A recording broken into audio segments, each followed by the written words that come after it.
Today is a big day for the town of Charlottesville as we head into UVA night here at CHO Airport Field, where local heroes like Jet Bristow will try to achieve legend status among the Seaville faithful as the Tom Sox take on a struggling Culpeper Cavalier team. Charlottesville hasn't been doing much better, sitting at 2-5 and second to last in the South Division. They'll look to finally jumpstart their season with a win. Thank you all for joining us on a beautiful night for baseball. My name is Landon Weaver. Alongside of me is my partner in crime, Jeremy Rose. And Jeremy, even though this is the 8th game of the young season, it feels like a massive night for the Tom Sox. Yeah, you know, you got a matchup of, unfortunately, this is a battle for the best of the worst right here. The two worst teams so far throughout the season in the VBO. You've already, talked about it. Culpeper sitting at 1-6, the Tom Sox sitting at 2-5. So a matchup of these two. The first matchup of these two teams this week. They will play again on Friday in Culpeper. But yeah, just kind of a battle of who can really outlast the other. We thought for the Tom Sox there was some momentum coming in after their win a couple days ago over the weekend, and then they came out and had a heartbreaking loss on, I think that was Saturday night. And then you get back into action here again today.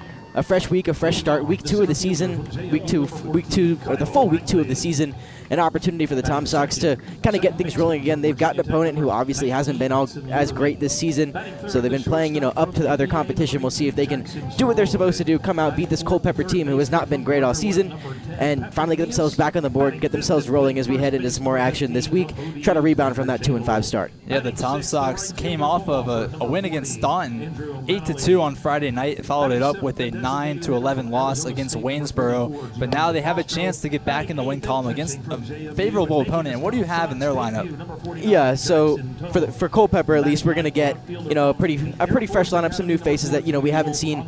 Keaton Burrows has been phenomenal this season for Culpeper, been their really big bright spot. The pit product, he'll bat lead off and play second base in the 2-hole. We're going to get Ethan Belk out of Wofford. He'll be out in right field. Alejandro Ludero will be the DH from Lipscomb. Maxwell Melessa, the West Virginia product, will play out in left field. Team who did pretty well throughout the course of their season.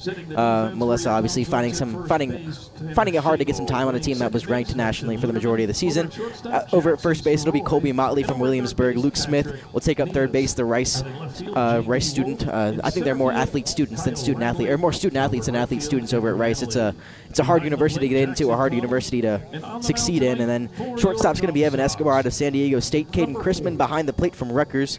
Donovan Mitchell, a great name, from the University of South Alabama. He'll be out perusing the grass in center field. I think Donovan Mitchell would be a pretty good center fielder if he were to actually play. We did concur up here that if Donovan Mitchell were to pick a position to play, it would most likely be center field. So definitely a captain's position out in center. Shortstop or center field would be my two choices for where the other Donovan Mitchell would, of course, play. On the mound for the Tom Sox is JT Gibson, the left-handed pitcher. Has played 11 games for Kennesaw State in the season with an ERA of 11.42. For the Tom Sox, he has 1 game, 1 start, 2 innings pitched, and a 3.38 ERA. He is about to throw the first pitch to Keaton Burrows. Gibson about to deal. Burrows looking to start the game off strong. First pitch is right in the middle for strike 1. Yeah, and a good outing, first time out for JT Gibson. You mentioned it, that 1 game, 1 start. Only appeared in 1 game. It was back on June 4th. 2 2/3 innings pitched, 2 hits given up, 1 run, 1 walk, 4 Ks. So looking to replicate that performance here today. The 0-1 is pop foul. 0-2. And Burrows has had a phenomenal season to start off with Culpeper batting .526, including 10 hits, 7 runs, 2 RBIs, 6 walks compared to 2 strikeouts. He's really doing well. Yeah, and everything I think besides his stolen base numbers have been pretty upper echelon in terms of the majority of the VBL. The 0-2 from Gibson to Burrows, the pit man. The Panther swings and pops it foul. The count will stay at 0-2. Hey, and a great play made in the hat. Oh, never mind, fell out of the hat. And almost catch out in the bullpen. Not sure who exactly that was for the Tom Sox. Somebody was making a play out there. Seems like they don't want to be pitching. They want to be out in the field. Could have been the new face Luke Crater out there, honestly. Either between him or Addy Stockham, one of the two out there. Gibson dealing the 0-2. Just outside the zone for ball 1. Keaton Burrows gets himself into the count. Good velo off the bat from Gibson. We'll see how the off-speed stuff works off of that pitch, and something I saw from Paul Skeens is there's no such thing as a waste pitch as long as the next pitch delivers just as well off of it. The 1-2. Looked like he swung, and yes, he did.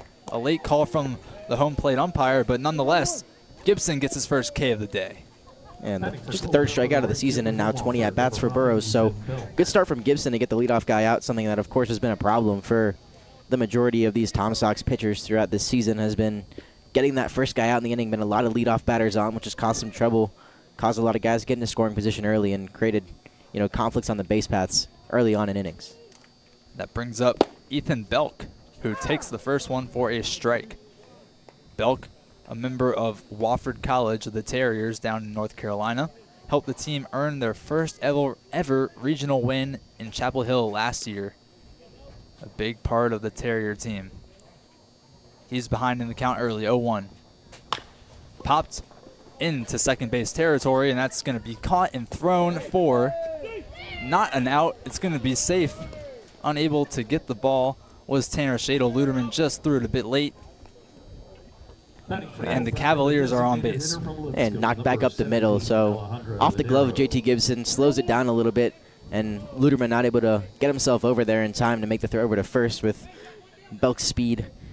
Had 8 steals in his 2 years, 1 for 1 in 2024, and 7 for 9 this year. So featured a lot more as a pinch runner as well, as it looks like Randy Tomlin's going to come take a look at this one, see if maybe he can get a little assistance from some other umpires and get a little review on this one.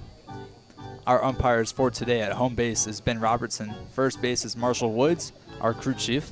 And at third base is Casey Haydon.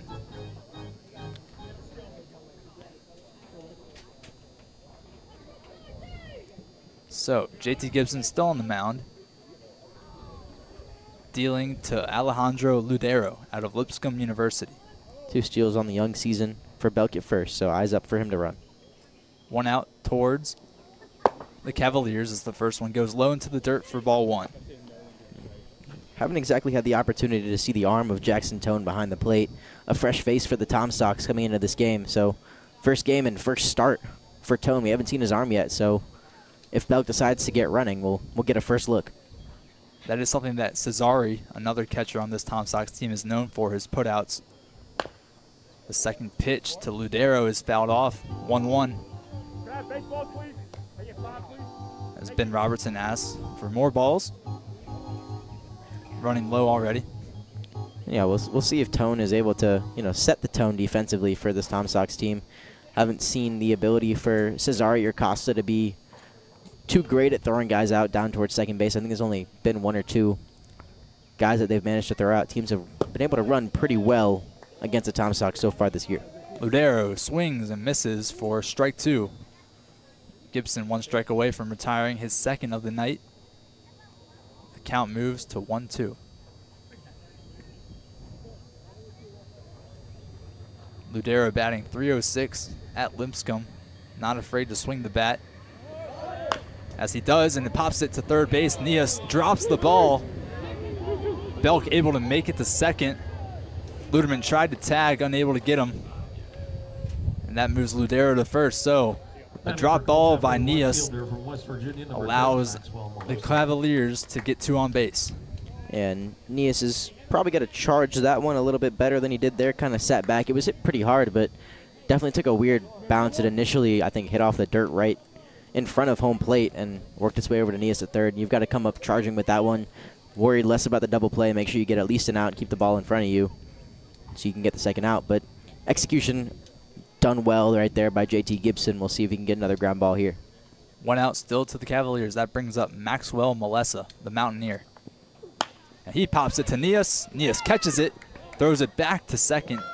Luderman unable to make the grab. Nonetheless, 2 outs towards the Cavaliers. Maxwell Melessa swings it once and gets himself out. And there's a little make-up play right there by Nias with the glove. Almost threw it away into right field and allowed some runners to get moving, but saved well. By Hudson Luderman over at second. Would have been a disastrous outcome by putting runners in scoring position, but Nias makes a play and Luderman saves his butt here for out number 2. Tension's definitely high in the infield early. 1 out away from retiring the side are the Tom Sox as Colby Motley comes up to the plate. The first pitch from Gibson to Motley is low and into the ground for ball 1. Motley spent some time, or plays at VCU, so teammates with Riley Rorty and Elijah Costin, so some familiar faces on this side of the ball here. Saw Rorty talking to Motley pregame, so catching up with old friends as they get to face off here in the VBL. The 1-0 to Motley, chopped.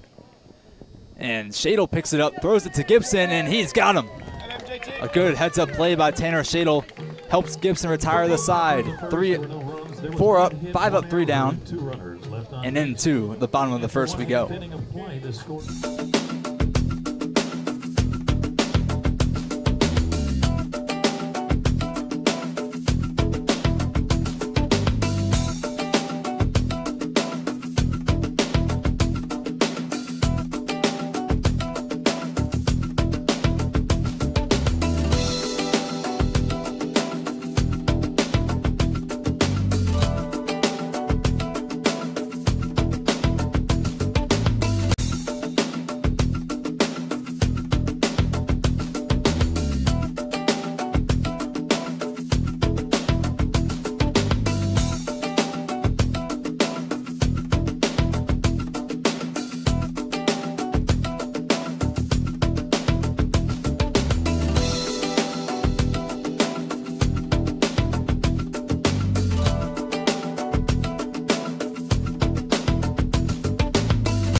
Back at CHO Airport Field, Tom Sox on offense now, facing up against the righty Ed Wagner, a journeyman in the college so far. UNC Charlotte is where he is right now. Before that, George Washington, and then State College of Florida. A senior, a 6'6" senior, mind you, from Haymarket, Virginia.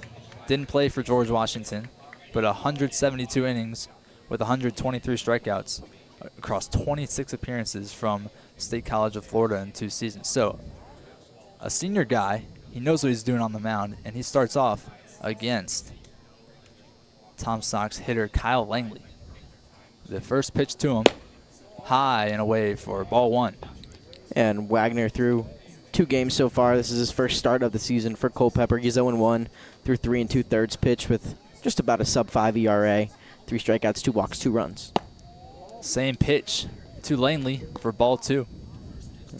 Yeah, a whole lot of experience, as you said. 2 years initially at State College of Florida, then a year at George Washington where he didn't play, then transferred himself to UNC Charlotte where he finally got some playing time, but his ERA is sitting around a 6 after his junior year at UNC Charlotte. So going to use summer ball to hone in his skills and try to get himself into some other baseball endeavors come next season and hopefully get some more playing time at UNC Charlotte. The count is 3-0 after another high ball. But that one finds the zone for Wagner's first strike towards Langley. 3-1 the count. We'll see how Robertson's zone sets up throughout the day. We've seen a lot of variety between the umpires. Been pretty wild on the outside, so we'll see if he tightens things up on the outside corner. Langley pops it foul. 3-2. A good pitch to hit there. Fouled it straight back. On the fastball, we'll see how Wagner mixes things up. He's a primary changeup pitcher. Going to throw it mostly to guys on both sides, so 82 to 84, sitting in that low 80s range, along with a fastball with some run on it, some arm side run on it, which makes it a little too-seamy, but gets that up to like 93 miles an hour. So some velo off the hand of Wagner. We'll see how he goes. Langley pops it. Not going to get there in time as Burrows flips it to Motley for out 1. There's that fastball that, per our scouting report, thanks to our data analytics and statistics team, high fastball is what you're going to see a lot of from Wagner. He's going to go high with the fastball, sit low with that changeup, and he throws a slider. He's not going to throw it a lot to lefties, a lot more coming to righties. So maybe we'll see it in this at-bat here to Luderman. Yep, that brings up Hudson Luderman, the Hokie, from Knoxville, Tennessee, as he swings and misses on the first strike, 0-1. 300 on the year through 5 games. Through 5 games, he started in all 5 that he's appeared in. So good 300 batting average for Luderman at this point in the year. Has one of the 3 home runs for the Tom Sox as well. The first of the season, to be exact, as the 0-1 comes to him and finds the zone again for 0-2. Just 1 strikeout on the year so far for Luderman. So been pretty good at the plate in terms of fouling off pitches and at least getting the ball into play. It's a guy that's played 42 games in college, as the third pitch of this count goes into the dirt for ball 1. And that's not something you see a whole lot from a freshman, especially at a Power 5 school like Virginia, or Power 4 now, I guess as we're going to call him, from Virginia Tech. So 42 games, not a great batting average at like 208 or so, but 5 home runs in the mix, couple, in the 20s with RBIs, runs, and hits. So pretty effective in his freshman year. The 1-2 from Wagner is popped by Luderman into shallow left field, and an amazing catch is made by Melessa for the second out towards the Tom Sox. Good diving catch there from the Mountaineer, retires Luderman and brings up Jackson Soroy. Melessa, great jump on that one. That play doesn't get made without his initial reaction and the jump he has coming into the play. That's a hard angle to get to, coming in and kind of at a diagonal angle. You've got to definitely lay out to make that play. So Melessa doing a good job of getting to the spot. The first pitch to Soroy nearly hits him way inside for ball 1. Soroy from Leesburg, Virginia, played 20 games for UVA last season. Second pitch to him is low for ball 2. 1 home run to his name last year, including 5 hits and 4 RBIs. He's already kind of matched those numbers here for the Tom Sox. 6 hits on the year, 3 RBIs, and a little over 250 batting average. 2-0, high again, also nearly hitting him as well. Wagner still trying to find his zone. And the count has jumped to 3-0 in Soroy's favor. Ball 4 for Jackson Soroy. He'll try his way to first base. So 2 outs on the board for the Tom Sox still. That brings up Patrick Nias. The man from Gardner-Webb did not play this season. Had 2 pitches to the nose in the preseason. Left him concussed and unable to suit up. Finally making his mark on the baseball field collegiately, as the first pitch to him finds the zone, and he's stared. And after a pretty rough first game of the year for Nias, not a great start for him, he's rebounded really, really well. Following that, his batting average is now up over 300. Only has, I think, 4 or 5 strikeouts since then, so has been pretty solid all across the board, provided a lot of pop and a lot of big-time offense for the Tom Sox. Some clutch doubles, some clutch RBIs, and has played pretty solid defense minus the error he made earlier this inning, but pretty solid defense over at third. He swung on that one, missed it, 0-2. Wagner looking to retire the Tom Sox. 2 outs to their name. The 6'6" man on the mound will deal. Down in the dirt for ball 1. Soroy decides to stay at first.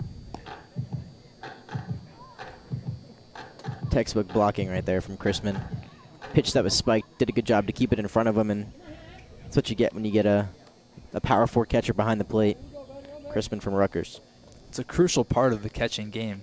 That ball goes to the backstop. Soroy has an easy walk to second base for a stolen bag. The 1-2 popped up into the air by Nias. That's going to sail into the crowd.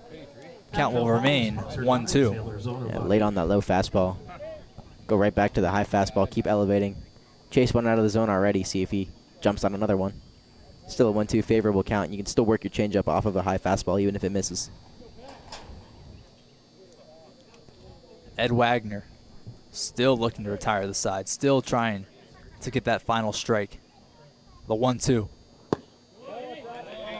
Down for ball 2. Deuce is running wild here early in Charlottesville with 2 balls, 2 strikes, 2 outs on the board.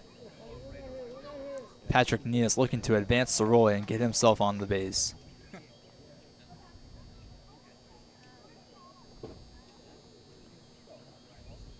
Seven hits on the season.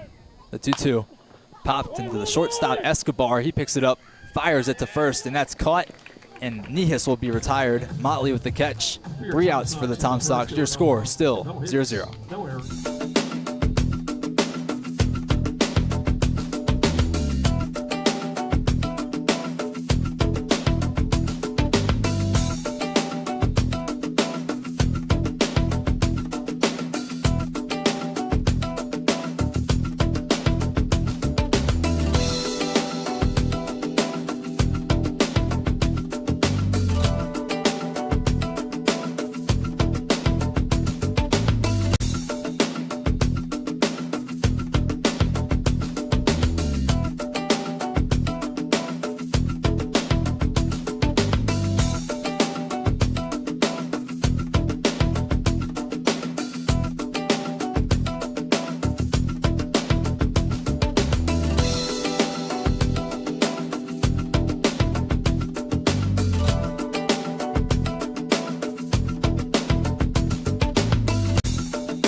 Culpeper starting off with the third baseman from Rice University, Luke Smith, a junior out of Corpus Christi, Texas. Played 5 games for Rice, batted 150 throughout the season, but already for Culpeper, he's batting 400 in just 1 game, had 2 hits. The first pitch from Gibson to Smith. Cannot find the zone for ball 1. And was effective in that 1 game that he's played so far for this Culpeper team. 2 hits, as you just said, a run across the board. So a 2 for 5 day. Pretty solid in a debut. We'll see if he can gain his footing throughout the course of this season. The 1-0 from JT. Popped up into the air by Smith. Tracking it is right fielder James Nunnally, and he makes an easy grab for out 1. Be Andrew Manley out there, right? But regardless, Manley, yep. Out number 1. That's credit to my handwriting. An M looks like an N on my paper. Nonetheless, an out for the Tom Stocks is recorded. And brings up Evan Escobar out of San Diego State University. How does he find his way out to Culpeper? I mean, I don't even know. We have some guys who not necessarily played their college ball out there, but he is hailing from Miami, Florida. We do have some guys who came from Miami, and being fluent in Spanish and French, along with presumably English, does help you out when it comes to playing some ball out there. And I guess he decided to find his way up here. Maybe he's got some connections and worked his way up to the Valley Baseball League, but happy to have him, I think. The 1-0 from Gibson. Pop foul, 1-1. Yeah, he also played at Doral Academy, which is also where Alejandro Ludero played. So 2 teammates, maybe that's a little coinciding. There it is. Maybe that's the connection. Yeah. Say, hey, come play summer ball with me. Hard to decline. No better way to spend the summer with your best friends out in Culpeper, Virginia. There you go. The 1-1 from Gibson. Escobar looking to get on base. That one finds the zone for strike 2. Yeah, being fluent, you see a lot of that. Fluent in Spanish and French. J.D. Wolf, obviously, fluent in Spanish. Evan Escobar, fluent in both Spanish and French, is very impressive. The languages are quite similar. Yeah. The 1-2. They're asking if he went. Umpire says no. Marshall Woods declined that check. Count moves to 2-2. Escobar been a pretty influential part of this Culpeper team so far. He has played his way through all 7 games. Just a .217 batting average, but been very solid defensively for this Culpeper squad. 23 at-bats in 7 games for Escobar. Another one pop foul. The count remains 2-2. 1 out on the board for Culpeper.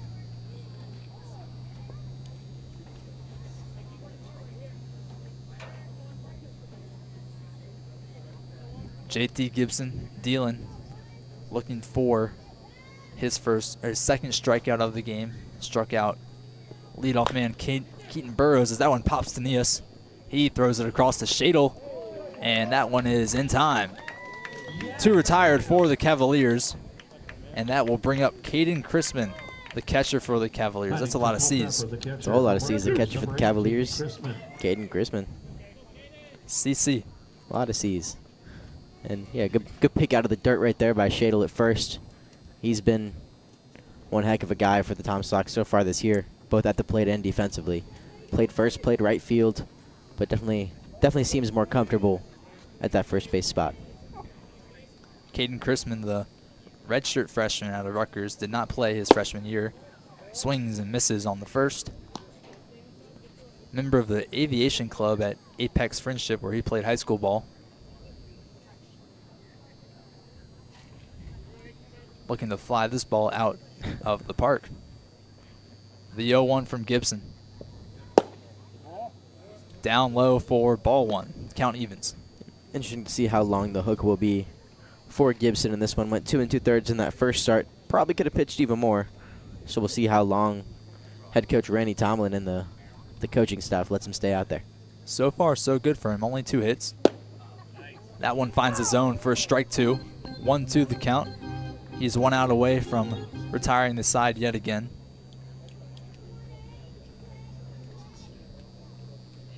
Making quick work of the Cavaliers here. This is something that is good for the Tom Sox, not letting runs in early.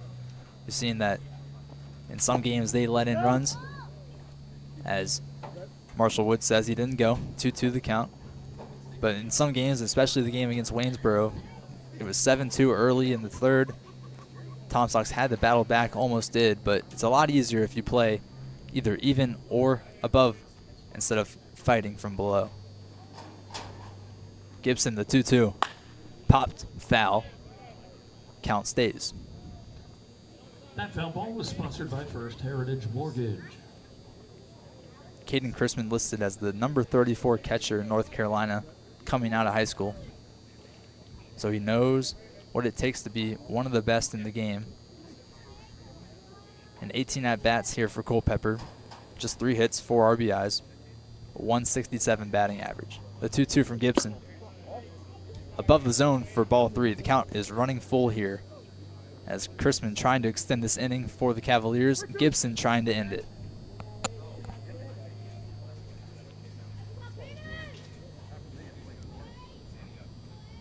JT will deal. Chrisman swings, pops it, just foul. Just a reminder, bats and Manley was tracking it. The playing field can be dangerous. For your safety, please remain alert at all times. The pitch count of this at-bat is starting to run a bit higher. We're nearing double digits. The 3-2, yet again, from Gibson to Chrisman. Popped up into the air. Foul yet again. Staying alive, staying alive, staying alive. And we're through 9 pitches in the at-bat. On our way to the 10th pitch. Coming up, as you said, already a long at-bat, prolonging it even more. 21 strikes, just 9 balls on the day for Gibson. So sitting at that about 67-ish% mark is effective work through an inning and 2/3. Looking for strike number 22 right here. The 3-2. Down low for ball 4. Chrisman walks his way to first and extends the inning for the Cavaliers. You can see Gibson obviously frustrated with that one. You don't want to have a 10-pitch at-bat and lose it as a pitcher on the mound, but chance to get it back right here and have it not matter anyways. Up comes Donovan Mitchell. Man, I wonder the confusion he has when he walks into a room. People see his name on a piece of paper. He swings on the first pitch, pops it foul for 0-1. Another guy who's played in all 7 games so far for Culpeper. Another guy whose batting average is not too hot, under 150 on the season for Mitchell. A couple RBIs and a couple runs mixed in, but 13 strikeouts through 28 at-bats. Gibson deals the 0-1. Down into the dirt. Chrisman's going to go to second and calmly make it there. The count moves to 1-1. Chrisman moves to second. 2 outs still on the board. And that will go as a wild pitch on JT Gibson.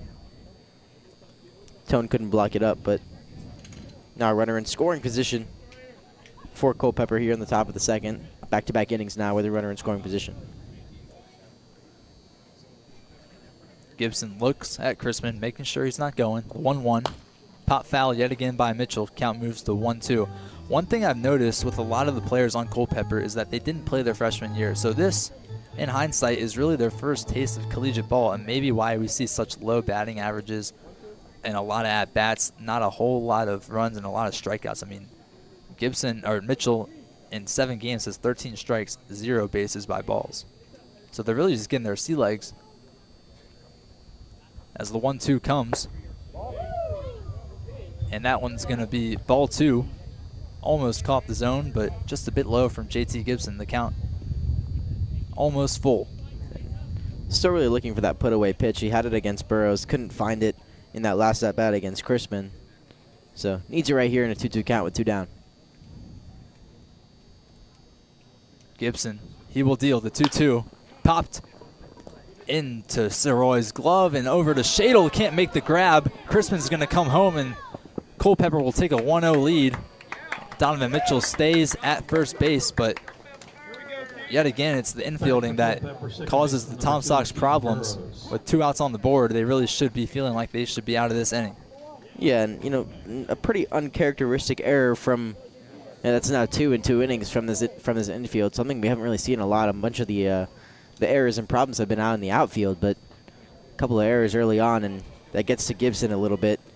Gets a runner on base and a runner home, and unearned runs are not the way you go about winning games, especially against a team who, like Culpeper, is 1-6 on the season. Gotta beat the teams you need to beat. Don't play down to their level. So the first pitch to Keaton Burrows is a swing and a miss. Strike 1.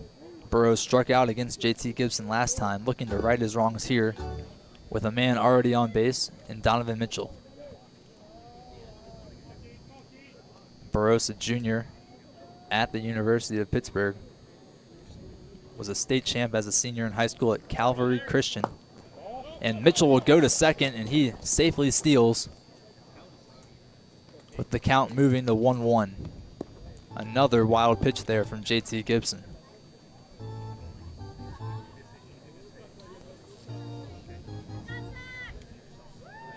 Not a wild pitch, just a stolen base.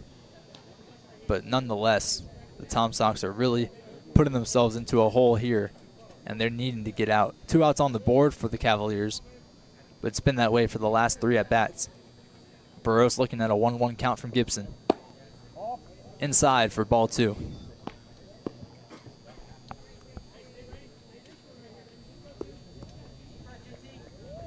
JT really needs to calm himself on that mound. He's started off hot, cooled down quite a bit as his pitch count is racking up here in the top of the second. Mitchell at second base. Keaton Burrows at the plate. Gibson will deal. Down and away yet again for ball 3. Got the start of some motion out in that bullpen for the Tom Sox. Had 4 guys scheduled, but early on, this is not what you're looking for. Some quick and early motion. It's Eli DeRossi Citron getting loose out there in the pen, so he's going to have to come in and potentially eat a couple of innings. He also hasn't pitched in a while. This is Gibson's first appearance in what's now been 6 days, and if DeRossi Citron gets in here, it'll be his first appearance since June 1st. He hasn't thrown in 9 days. Another, not necessarily problem, but with the plethora of pitching that the Tom Sox have, whether that plethora is good or bad, a lot of arms means a lot of rest time for each of their guys, means a lot of, you know, not a whole lot of, I guess, experience, and not a whole lot of consistency in reps, I guess is the word I was looking for. Not a whole lot of consistency from start to start, from outing to outing. Yeah, in this early season, it's been sparse that the Tom Sox have used less than 3 pitchers. Yeah. And a lot of the times they go through 3 pitchers within the first half of the game. And by that point, you can't find a consistent pitching squad, and the teams are able to rack up runs early, which we've seen in at least half of the games here early on. So Gibson finds himself down in the count, 3-1, dealing to Burrows, who he struck out in the first inning. That one can't find the zone, and Burrows will walk his way to first. Still 2 outs on the board. The Tom Sox just cannot get out of this misery of a second inning. And 41 pitches now after that ball 4 from JT Gibson. So that pitch count getting up there. And regardless, this might be the last batter of Gibson's start, even if he gets him out. Ethan Belk up for his second at-bat of the game. Singled in the first inning. The first pitch to him, Belk goes for strike 1. Had that little dink shot up the middle that hit off the glove of Gibson, and Luderman wasn't able to make the throw in time last inning. And up again for his second at-bat here, but that's not 3 straight batters who have gotten on base after a quick first 2 outs at the frame. The Wofford Terrier looking to extend the inning. Belk pops it foul, 0-2. Gibson has found himself ahead of the count for what seems like the first time in a few at-bats. He'll look to take advantage of it, and the entire Tom Sox bullpen and staff hopes he does as well. 1-0 the score here, Culpeper leading. And the 0-2 with 2 outs on the board from JT Gibson. Swing and a miss. Gibson retires the side. Only 1 run let up. An unearned one at that. And the score is 1-0, Culpeper Cavaliers. No hits, 1 error.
Tanner Shadle up to bat, the Old Dominion Monarch man out of Virginia Beach, Virginia, averaging just about a hit per game in his first 5 games as a Tom Sock, doing much, much better than he was at Old Dominion, batting 113 there, batting 300 here in Seaville, looking to get some offense going for the Tom Sox. And some big clutch hits all throughout the season, multiple RBI hits that he's had, big doubles into the gap, so been a big bright spot. The first pitch to him goes down the third base line but can't catch fair ground. 0-1 the count. Another fun fact about Tanner Shadle, he is shockingly very, very good at bowling. Went out bowling the other night. He bowled a 160. So Tanner Shadle can truly make it happen between the lanes, and also can make it happen between the lines here on a baseball field. Seems like he can make it happen at the table too. He likes to play poker. Yeah. Also got himself a free coupon at the bowling alley for how hard he could punch one of those the punching bag thingies that measures how hard you hit it. I think it was like an 860 off the right hand of Tanner Shadle. Oh man, wow. If baseball doesn't work out for him, I think he has a lot of career options that he could go into. Clearly, a professional poker player, professional bowler, and he could box too, I guess. Yeah. That one into the ground. Count moves to ball 2, or ball 1. My apologies. 1-2. The count. Yeah, someone that is that diverse in all forms of sporting, honestly. Seems like he can't do anything wrong. Yeah. Not anything the kid can't do. Got to see him on a basketball court, honestly. Something like that, yeah. We'll ask him about that. Maybe we'll do like a multi-sport thing with Tanner Shadle. We'll just throw a bunch of sporting balls at him and see what he comes up with, what things he can't do. Throw a soccer ball at him, see if he performs well on the pitch, and get him a football. We'll give him a frisbee. next segment on Tom Sox Weekly. Be you sure go. to check that out on the Be sure to YouTube check page. that out. It did just go live today prior to this game, so Tom Sox Weekly, the first one of the season, is alive and well. The 1-2 to Shadle. Swing and a miss. Shadle cannot make contact there, and the first out of the inning goes to him. Ed Wagner still wheeling and dealing on the mound. An imposing figure out there, 6'6", and he's standing on a raised mound, so to the batter, he's got to look like a monster. Yeah, there's no such thing as a monster to the batter at the plate, though. Andrew Manley, in his hasn't played a Wofford product, has not played at all at Wofford, but in his time here has been the definition of professional at-bats, as that one goes in there for strike one. And a .444 average, a home run, 4 hits already in just 3 games played for the Tom Sox, 3 RBIs, 3 runs scored.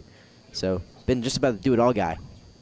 The 0-1 to Manley is fouled off. 0-2. If I'm not mistaken, he was pretty close to a cycle last time out against Waynesboro. He ended up about just a triple away from that cycle, and I don't know if he's exactly a speed guy out there. But, yeah, a triple away, which is definitely hard to do on this field with how short the corners are, though. Yeah, just 325 out to left, 290 out to right. First ball out to Manley. 1-2. 365 out to center, though. That one definitely have not seen a whole lot of balls go that far. Yeah, nothing out to center yet. I think it's a home run to left and 3 down the line to right field. The 1-2 fouled off, and especially with wooden bats, they're used to using aluminum, but with the wooden bats, it's got to make it a little harder to hit it that distance. Yeah, you got to get a little bit more on it than you initially think you have to, and provide some pop off the bat that you just don't necessarily have to get to with the aluminum bats to get one out. Manley staying alive. 1-2. Down and away for ball 2. Manley evens the count. 1 out on the board for the Tom Sox. And that's one of the great things about Summer League is that they practice with these harder bats to hit off of, more meant for the pros, and then they come back to college hitting with aluminum. The 2-2. Inside for ball 3. Count runs full, but it really helps them out. Summer League is such an underrated aspect of college baseball. It's such a fun aspect. Just a bunch of guys from everywhere coming together and having some fun out on the field as the train goes by. The 3-2 for Andrew Manley. Swung on, but pop foul yet again. Manley is just staying alive here out of Atlanta, Georgia. Close to where my partner Jeremy Rose resides. Oh, yeah. I think I might have. No, I think he's too young. He's a year younger than me, but if he was older, I would have played him in region. The 3-2 to Manley. Popped, but just goes foul. Or maybe I did. I might have played him in region play, actually. I think my junior year, if he was on the varsity team his sophomore year, maybe would have seen him around. Not sure. Either way, his baseball career is working out a lot better than mine did. So Looks like he went to Marist High School. yeah. Yep. The 3-2 to Manley. Pops it, and that one scrapes into right field. Manley easily gets on base. Burrows unable to make the diving play. And Manley wins the long at-bat. And now up comes the turtleneck man, Gian DeCastro. And as I said at the start of that at-bat, just professional ABs that we've seen from Andrew Manley so far this year, or so far this summer, I guess, in his now 4 games that he's played here in Tom Sox blue and green, but just super effective at-bats. And now Gian DeCastro, a guy who's less good at bowling than Tanner Shadle. I won't talk about his scores, but definitely not as good. The first pitch to DeCastro, swing and a miss. DeCastro is still searching for his first hit. He's 0 for 12 so far this season, but did bring in an RBI and a run when he was on base by balls. The man from Arizona State making his way out here to Charlottesville. The 0-1 to him. Pop foul, but making contact is a good sign for a guy that has not been able to turn it into a hit. Yeah, and still waiting, of course, on that first hit. Still a very positive attitude, a very positive guy to have out here on the field, rocking the turtleneck today, seeing if that maybe shifts up his approach and changes some results out here. The 0-2 to DeCastro. Wagner still dealing well. High and above the zone for ball 1. It's a great take right there from DeCastro. Leaves that fastball up at his shoulders. doesn't chase the high stuff. Now you can almost sit on either the outside corner with a heater or wait behind for that changeup to come to you. The 1-2. Swung on and popped into center field. There it is. Gian DeCastro gets his first hit in a big spot. He's now the leading run at first base. What a way for DeCastro to start off his Tom Sox career. And turtleneck DeCastro back at it. And after that result, I don't think the turtleneck's going to come off for the rest of the season if we're going to get production like that from DeCastro with the turtleneck on. But as I said, you sit on that outside fastball, either wait for the outside fastball to come or wait for that changeup to come in the inner half. And he did just that, poked it the opposite way. Real big professional swing right there from DeCastro, and that's exactly what the guys at Arizona State like so much about him. Now we get our first look at Jackson Tone starting at catcher today. First pitch to him is outside. And also the cool thing about summer baseball, you heard the reaction that his bullpen had, people up here in the press box had, the fans had. Everybody was super stoked for DeCastro to get his first base. They know how much it means to him, and that's going to be a huge confidence builder moving forward. The 1-0 to Tone. Swing and a miss. He wanted all of that, but couldn't get any. 1-1. Yeah, and Tone, a guy, plays at JMU now. Played his first 2 seasons of college baseball at Old Dominion, so some teammates with some guys, played with some other guys who are making appearances on the field today, but only hitting about 116 in his 24 games that he played for JMU this year. Jackson Tone, a member of Western Branch High School, as that one sails into the strike zone. Western Branch, I had my fair share of battles with them in track and field and cross country. Yeah. The Bears did actually hawk down one of their guys in a 4x8 to send us to state, so pretty cool. There you go. But got a leg up on him now. Yep. Jackson Tone, the 1-2, popped up, and that one will sail into the parking lot. A lucky fan will be able to get a free concession as we see some kids running, trying to make the play. For your safety, please remain alert. Jackson Tone played 2 seasons at Old Dominion, 31 appearances, 12 starts. Still looking for a home run here. He did hit a home run as a member of James Madison last season. A big spot here. 1-2 the count, 1 out on the board, 2 runners on base, including a runner in scoring position. The 1-2 to Tone is outside for ball 2. Wagner still dealing. Hasn't really shown any signs of fatigue yet, but if Tone were to get on base, then I think the Culpeper coaching staff will be looking at a replacement soon. Tom Sox still down 1-0. The 2-2 coming to Tone. In for strike 3. Caught looking is Jackson Tone, and that will bring up Batting for your Tom Sox, the next Tom Sox, J.D. Wolf, out of Air Force Academy, looking to send some runs home. And 4 straight lefties at the bottom of the order for the Tom Sox between Manley, DeCastro, Tone, and Wolf. So plus matchups against the right-hander Wagner. So big opportunity for Wolf to capitalize. Runners in scoring position have been a big problem for the Tom Sox. They haven't been able to execute with guys in scoring position this year. See if Wolf can change some things right here with this at-bat.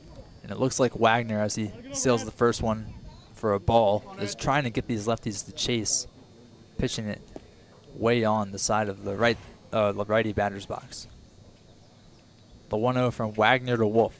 A big height difference, about 10 inches. That one finds the zone for strike 1.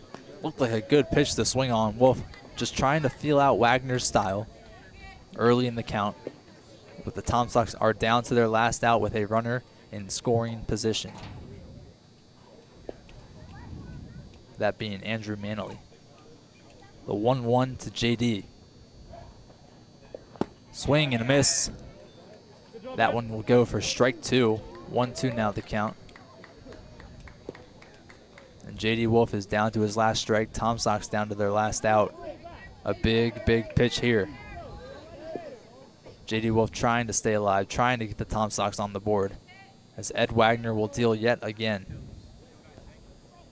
Wolf pops it over the glove of Wagner, and J.D. Wolf will not make it to first in time. A good play from Burroughs to Motley sends us to the top of the third. No runs, 2 hits, no errors, and 2 runners left on.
The Lipscomb man, Alejandro Ludero, up to bat for Culpeper after the Tom Sox left 2 on base in the bottom of the second. Culpeper still maintains the 1-0 lead as JT Gibson still mans the mound. Tom Sox have yet to replace him. The first pitch to Ludero is down low for ball 1. A man who singled in the first inning. Ludero looking to continue his hot streak today. The 0-0 finds the zone for a 1-1 count. Up over 45 pitches now for Gibson. DeRossi Citron still getting loose in the bullpen for the Tom Sox. We'll see when exactly Randy Tomlin comes and pulls the plug on his starter. A high pitch count here, top of the third. Ludero swings and connects, but sends it foul. 1-2.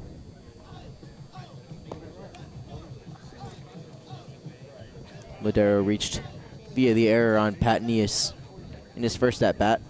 Hit one pretty hard that Nias tried to sit back and wait on and waited a little bit too long. The 1-2 coming to Ludero.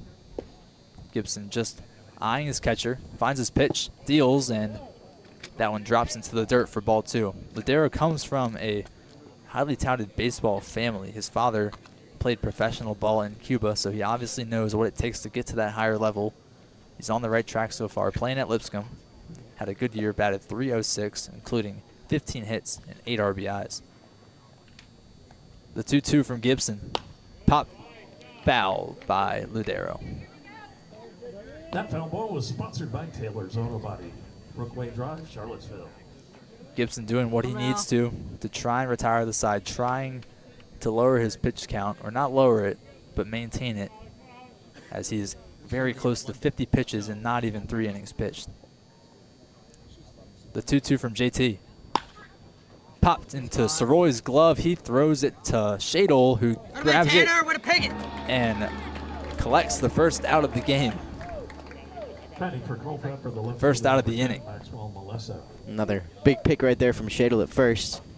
Saves Soroy on that one, who threw one long an inning ago and tried to get that one a little bit shorter, got it a little too short. And Shadle saves him for out number 1 there, but was almost on the way to a third infield error in 3 innings.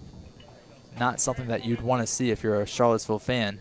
Luckily, it did not occur, and 1 out is on the board towards the Culpeper Cavaliers, bringing up Maxwell Melessa, who made a fantastic grab in left field earlier to rob Luderman of a base hit. The first pitch to him finds the zone for strike 1. Gibson beginning to find some sort of consistency here in the top of the third.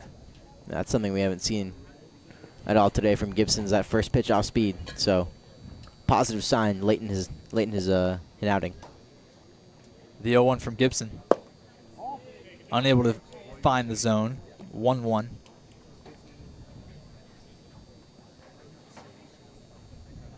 Melessa has not played for Culpeper. This is his first appearance. And so far in his Culpeper career, early Culpeper career, he lined out to third base. As the third pitch of this at bat finds the zone for strike 2. Gibson 1 strike away from sending the Mountaineer back to the bullpen. Dugout. Back to the dugout. He could go back to the bullpen. It's just kind of a long walk for no reason. The 1-2 from Gibson. Swing and a miss. Melessa will go back to either the bullpen or the dugout. His choice. Nonetheless, he is out. And that will bring up Colby Motley. Culpeper, the first baseman, number 12. Colby Strikeout Motley. number 3 on the day for Gibson. Now through 2 2/3. This is as long as he got through his first start. Up over 50 pitches now in this outing. So we'll see how, or not up over 50 pitches actually. Oh yes, he is, sorry. 54 pitches on the outing now for Gibson. See if, looks like Tomlin's going to let him get at least one more outer, or at least one more batter. The first pitch to Motley That is foul fouled ball off. Sponsored by First Heritage Mortgage. 0-1 yet again. Another good start to the count for JT Gibson. Motley, the 6th best third baseman in Virginia, according to Perfect Game, hit a walk-off homer against a rival team in his area in his sophomore year of high school. That had to be a good feeling. I would have loved to hit a walk-off home run. I would have loved to hit a home run, period, let alone a walk-off. The 0-1 doesn't even get to the plate, and that will skip into the dirt and into the glove of Jackson Tone. And not often you, 60 feet 6 inches, that one might have gone 50. As Gibson spikes it, I don't even think it made it to the dirt. Probably took out some bugs in the grass. Lucky for him, nobody on base for Culpeper. So the count will just go to 1-1. No other consequences.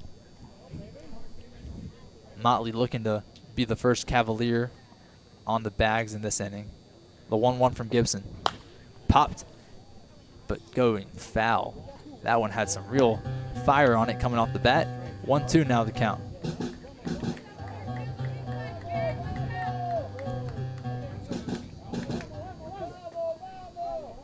Motley, the Ram, decided to redshirt his freshman year. Playing pretty well for Culpeper thus far. The 1-2. Swing and a miss. Motley retired. Cavaliers retired. No runs for the Cavaliers, and that will send us to the bottom of the No third. hits, no errors, and no runs.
Back in the bottom of the third and top of the order is coming up for the Tom Sox, starting off with Kyle Langley, the 6-foot junior from Arlington, Virginia.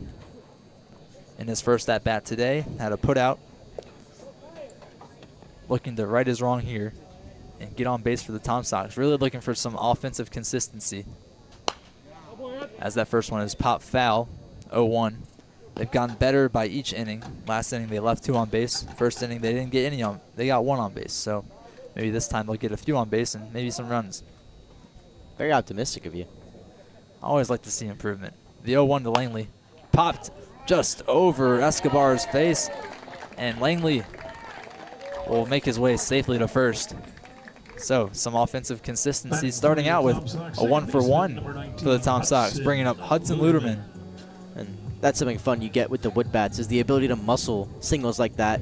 With the metal bat, that ball's probably going to get popped up too high, and it's either going to carry its way out to left or get hung up and be caught by Escobar as short. But with the wood bat, it doesn't come off the bat all too hard, and he's able to muscle it out with his arms and get himself on base. Luderman denied by a flying catch from Melissa earlier. First pitch to him, does not find the zone. It will be a ball. 1-0.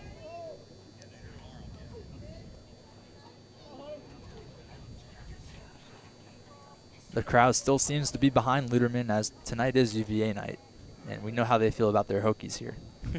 The 1-0 as Langley goes to second, and he's able to get there in time. A stolen base for Kyle Langley. His second on the season, 2 for 2 now.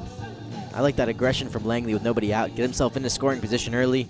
Now Luderman's got the option, if they want to play small ball, to get a run on the board. A bunt here from Luderman's not the worst idea to set up Soroy for an RBI opportunity, or you let Luderman swing away and got the infielder, first base in, looking for that bunt. The 1-1 to Luderman with Langley on second now. He checks his swing, and they're going to call it a strike. It found the zone. 1-2 the count to Hudson. 6 hits on the season so far, including 3 RBIs.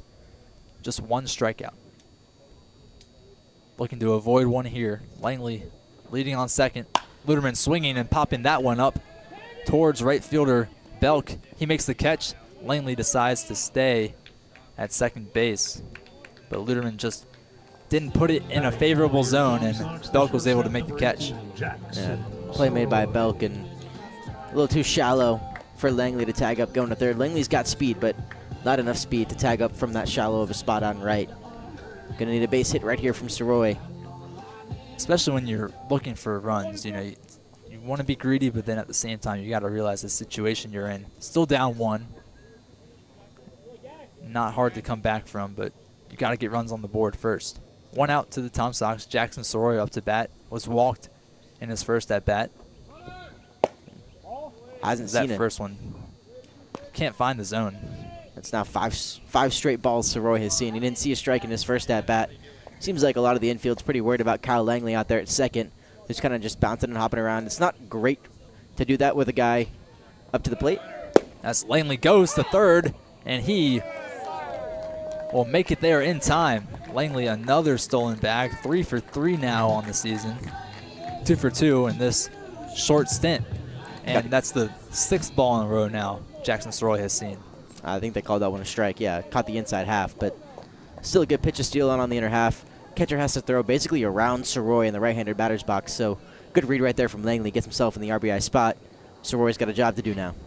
Smart base running there from Langley, the 1-1, and Soroy will step out, but they're going to call Langley home.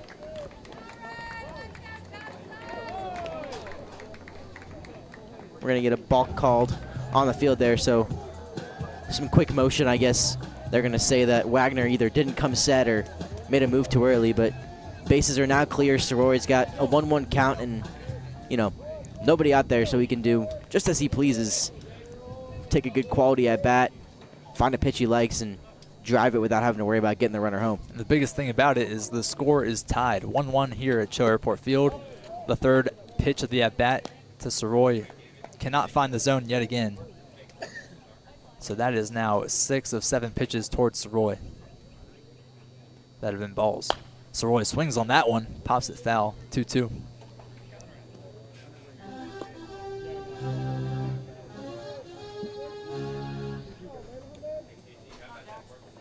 Jackson Soroy has started and played in all 6 games this season. Been a really pivotal part of the Tom Sox. Has That pitch sails into the ground. 3-2 the count. Soroy looking to get on base yet again.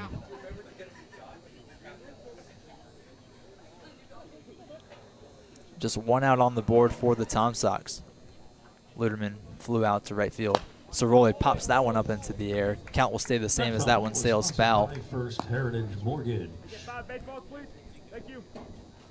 As home plate umpire Ben Robertson asks for another 5 balls. Running low on his supply. The 3-2 to Jackson Soroy. Lost a lot of baseballs so far today, and we're only in the third. Wagner will deal. That one down into the dirt. Soroy, yet again, gets on base by balls. What else is new? And a disciplined at bat right there from Soroy. Worked that full count and did a good job of keeping himself alive long enough to get to work. We got some motion out in the Culpeper bullpen, and if you give me a second to look with these binoculars, I can let you know who's getting loose out there. Looks like we have is number 11, so that'll be I think Mason Breton is starting to get loose. It does appear that that is Mason Breton. So the right-hander getting loose out there. So they go righty-righty, and we'll just get a little visit from pitching coach out there for the Cavaliers. It'll be some combination of either Josh Gardner, Daniel Nobbs, or AJ Stead, who will talk things over with Wagner on the mound before we, or as he continues to wait and let his bullpen guy get loose. Wagner sitting at now 60 pitches through 2 1/3 with a runner on base, a runner in via the walk, so hasn't really given up a big hit. Has only given up now, that's 3 hits now on the day. A couple dink shots to DeCastro and Langley and a hard hit ball from Andrew Manley, but good work from him so far, and we'll stay in there and try to get the last 2 outs of this inning as Cavaliers will look to hopefully not have to turn to their bullpen too early. Patrick Nia steps up to the batter's box. 1 out still on the board with Soroy at first. Wagner dealing his 61st pitch of the day. As Soroy goes, that ball popped up into the air. Soroy tracking back to first. Left fielder Malessa comes in and makes the grab. 2 outs. Nias flies out for his 0-2 day. Batting for your Tom Sox, the first baseman. Soroy stays at first. Tanner Shadle. Tanner Shadle now up to bat. Struck out in his first at bat last inning. Hoping he's figured out Wagner's style now. Chased that high fastball in his first at bat for the K. So expect Wagner to go back to that and expect Shadle to either be ready for it with the swing and be on time with it, or to lay off the high cheese. As Wagner throws over to first, Soroy not a threat. 2 outs on the board for the Tom Sox. Wagner looking to get out of this inning with just 1 run let in. As they go to Soroy again and safe yet again. Tanner Shadle batting .300, as we said earlier. 3-time state champ in high school. Could have had a 4th if he joined the bowling team. Very true. I wonder if high schools have that, or if that should be an invested sport. Might be an investment to make. Definitely at least a club sport. Maybe not a varsity level sport, but definitely a club sport. First pitch to Shadle, and he swings and misses. You know, they have esports. They might as well put bowling in. You know what? You're right. I think I'd be better at bowling than esports. Probably. And as we look over our reporter for today and fellow member of our 14 broadcast crew, Daniel Stein, as they pick back off to Soroy. That one looks like it hit him, actually. Yeah, he's on the ground. Seems to be in a bit of pain. Like, got him in the back. He'll walk it off. Tough guy. Big gritty guy. But as I was saying, the guy to my left, our fellow broadcast member, Daniel Stein, his high school apparently did have a bowling team, among other random sporting events and some that we may deem to be not actual sports. Like, what was it, bass fishing? I'm not sure. I call that an activity, not really a sport. I don't think bass fishing is a sport, but Virginia some Tech may disagree. Virginia Tech were national champions in bass fishing, if I may include. You know what? If that counts towards the Virginia Tech pride, then so be it out here. It does not, as they are still championship-less, There you go. unfortunately. I wonder how close our friend Daniel Stein was to joining the bowling team. Or the bass fishing team. Definitely not the bowling team. I watched him bowl the other night. It wasn't beautiful, but you could definitely tell he wasn't a bowling team caliber. It's not I'm it's sure not your meant for team is- everybody. It's not meant. You know what? Yeah, but it definitely takes some practice. Bowling's an event that you go and you do every, 2 years maybe? Yeah. Year and a half, 2 years. We're going to go bowling multiple times so far. We're going to go bowling multiple times this summer as he's looking up summer school bowling to increase his bowling abilities. And he's going to come out bowling at the end of this summer like an absolute pro. The 0-1 to Shadle after the injury timeout from Jackson Sorrell. He stays at first. High and close to Shadle's head for ball 1. Just of note, Soroy does stay out there at first, so he is all right after his little run-in with the ball. Wagner checking first, making sure Soroy isn't leading too much. He's got a healthy lead, but nothing crazy. The 1-1 to Shadle. Pop foul, 1-2. As now Daniel Stein is watching bowling highlights, trying. He might be watching his high school's bowling intro video. These are the things we get into in the press box. The 1-2 to Shadle. 2 outs on the board for the Tom Sox. A 1-1 game here in Charlottesville. That one can't quite find the zone. Ball 2 and Deuce is running wild. 2 balls, 2 strikes, 2 outs. Hadn't really seen that from Wagner yet. That was that slider that he doesn't usually throw very often to anybody, and mix it in there. Thought it dropped in pretty well. The Robertson calls 2-2. it high. Swing and a miss. Shadle strikes out again, and that will end the inning. 1-1 the score here at CHO Airport Field. Cavaliers up next. Left on base hit.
In for the Tom Sox is Eli Del Rossi Citron. So that means that JT Gibson is retired for the day. And what was his final line, Jeremy? Yeah, JT Gibson pitched pretty well. 3 innings pitched, 1 hit, 1 run. That run went unearned via the error. 2 walks, 4 strikeouts, and just around 55-ish pitches. So solid outing for Gibson on the mound, and we'll look to see some more from DeRossi Citron, a guy not expected to pitch today, but made readily available, and that's who Tomlin and co. will go with. Yep. So was pretty effective in his 1 start that he had this year. Hasn't pitched since June 1st, as he wrinkles that one in for a first pitch strike. Hasn't pitched since June 1st through 5 innings, 3 runs, 4 hits, 1 walk, and 2 strikeouts. So a solid start for DeRossi Citron, and was supposed to start on the 30th as well. 30th of May. That was supposed to be the start actually against Culpeper on the road, and they, as that game got postponed, he had warmed up too much and threw too many pitches prior to the start that he wasn't able to go the next day, but instead threw on the Sunday and delivered 5 effective innings. The 1-1 to Luke Smith finds the zone for strike 2. So we got number 23 against number 23. LeBron versus Jordan kind of battle right now. Is that what we're, the Yes. equivalent of these two? Absolutely. The 1-2. Luke Smith swings and throws it into Nias' glove, who gets it over to Shadle for the first out. Good catch there from Shadle, reaching up and snatching that ball out of the air for the first out against Culpeper. Took a tricky hop up into the glove of Nias, who made a good play, and then kind of forced the throw a little fast, and they've made Shadle work over there at first so far in this game. He's had a couple picks, a couple errors thrown, one by way of Soroy at short, but definitely getting his money's worth over there at first base today. The Rossi Citron pitching to the Aztec now, Evan Escobar. First pitch to him is a strike. Escobar grounded out in his first at-bat there in the second inning. Rossi Citron looking to sit him down the same. Escobar fouls that one off. That foul ball 0-2. was sponsored by Taylor's Auto Body, Brookway Drive, Charlottesville. Escobar played 34 434-296. games for San Diego State, hitting 161 with 1 home run, 14 hits, and 8 RBIs. Not bad. The only thing that really sticks out on his stat line is 3 walks to 33 strikeouts. And that count goes to 1-2 after the ball from DeRossi Citron. Yeah, obviously hasn't really gotten into the discipline all too yet, but obviously that does come with some time. Escobar that was his freshman year, as he swings and misses. DeRossi sits him down for the second out of the top of the 4th. A good start from EDC. And that will bring up Caden Chrisman, who is the lone run for Culpeper.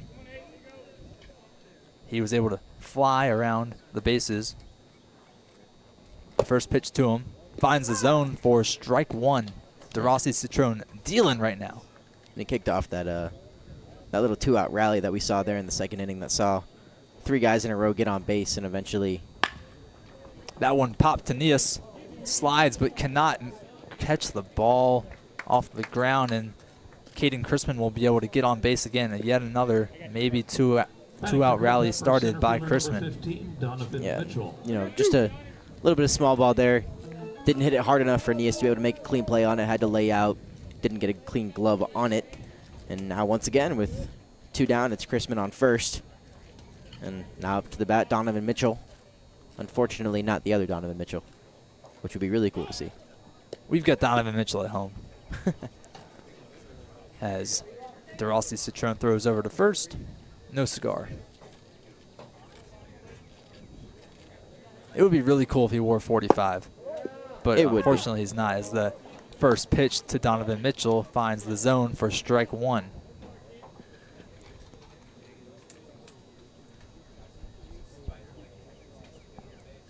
The 0-1 down in the dirt for ball 1. And Donovan Mitchell, it's just having a name like that, you can't really go anywhere without being compared, can you? No, definitely not. Not a bad comparison to have, though. I mean, there's worse. The 1-1 to Mitchell. Definitely worse people to share a name with than Donovan Mitchell. Of course. Probably one of the better people to share a name with, honestly. Donovan Mitchell, a great guy, great player. Really livened up the city of Cleveland. Not so much as LeBron, but he's done his part. Hey, no ring yet, but maybe soon. The 2-1 finds the zone, evens the count. 2-2. Deuce is running wild here. 2 balls, 2 strikes, 2 outs. Eli DeRossi Citron having a great inning so far. Donovan Mitchell going to try and not spider out of control here. The 2-2. Swing and a miss. DeRossi Citron retires the side, and sends us to the bottom of the 4th. Still tied, 1-1.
back at CHO Airport Field for the bottom of the fourth.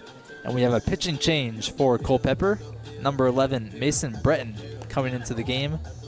He'll be pitching right-handed, 6 foot, 195, out of Long Island University and Manchester, Connecticut, a sophomore. Did not play much as a hitter at Long Island University, just 2 games, 1 start, no hits. And so far as a hitter for Culpeper, he's had 14 at-bats in 5 games, batting 143. A home run, one of the lone home runs for Culpeper this season. Of his 2 hits, 5 walks, 5 strikeouts. But as a pitcher, we are searching for some numbers on him. Hasn't touched the rubber Fans, there's still time. for this Nothing enhances Cavaliers your team this ballpark season. experience quite like participating in the don't think he- 50-50 raffle. Be on the lookout He had for one custom appearance off the mound and our promotion at LIU, staff. through an inning and a third, 6 hits, 5 runs, 1 strikeout, Big winner.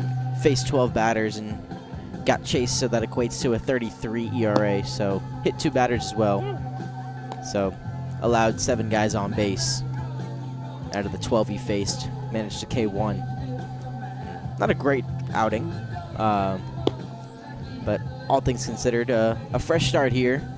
You have to take the sunglasses. It's not even; those aren't sunglasses. Sorry, he's got a little headband on. Leading off to keep for the your flow Tom back, Sox, the right but fielder number 40, Andrew he will Manley. toe the rubber here with some very tight pants on. And what a player to go up against in your first start on the bump. Andrew Manley, who is, in this game, he is so far singled, but over the course of his early career with the Tom Sox, 3 games, 3 starts, a 444 batting average, not shy to put his bat to ball. The first pitch to the Wofford Terrier, down and away for ball 1. Andrew Manley loves to swing the ball. 3 strikeouts compared to 1 walk this season. And he swings on to that one, popped up. Left fielder Melissa coming to grab it, and he does. So, Manley is retired within 2 pitches, Batting for your Tom bringing up Sox, Gian DeCastro, who 44, recently got his first hit as a Tom Sock. A little chopper out into center field. It is the turtleneck, I can say. That one has brought him luck. Hey, so far, 1 for 1 today. We'll see if it brings him some more luck right here in this at-bat. The first pitch to him, and he tried to check, couldn't quite. Did a full cycle, and that'll be strike 1. DeCastro, a big body in that batter's box. Second pitch to him, can't find the zone. It'll go out down as a ball. 1-1 the count with 1 out on the board. 1-1 the score. The 1-1 to DeCastro finds its way to the dirt for ball 2. You can hear the talk from the dugout. All tons of support for this guy. A big clubhouse guy. Was warming up with the Tom Sox big hat on. I believe it was before the game against Waynesboro. So, a whole lot of life here in the dugout, brought to you by Gian Castro. The 2-1 to DeCastro is away and outside of the strike zone for ball 3. DeCastro in a very favorable spot right now with a 3-1 count. He lets that one sail into the dirt for ball 4, and DeCastro is on base for the 2nd time today. A good start for the Tempe man. Number 49, Jackson. Whole lot of love for that turtleneck. I don't care how hot it is for the rest of the year, that turtleneck stays on. 95 degrees in a couple of weeks, and he best be playing in the turtleneck. He does play his ball in Arizona State, so he's probably used to the heat. Born in Florida, plays his summer ball, plays his ball in Tempe, and better brave through the heat. Jackson Tone cracks onto that one, sailing into left field. Melissa there again. He's getting his money worth there out in left field today. 2 outs, both coming from Melissa catches.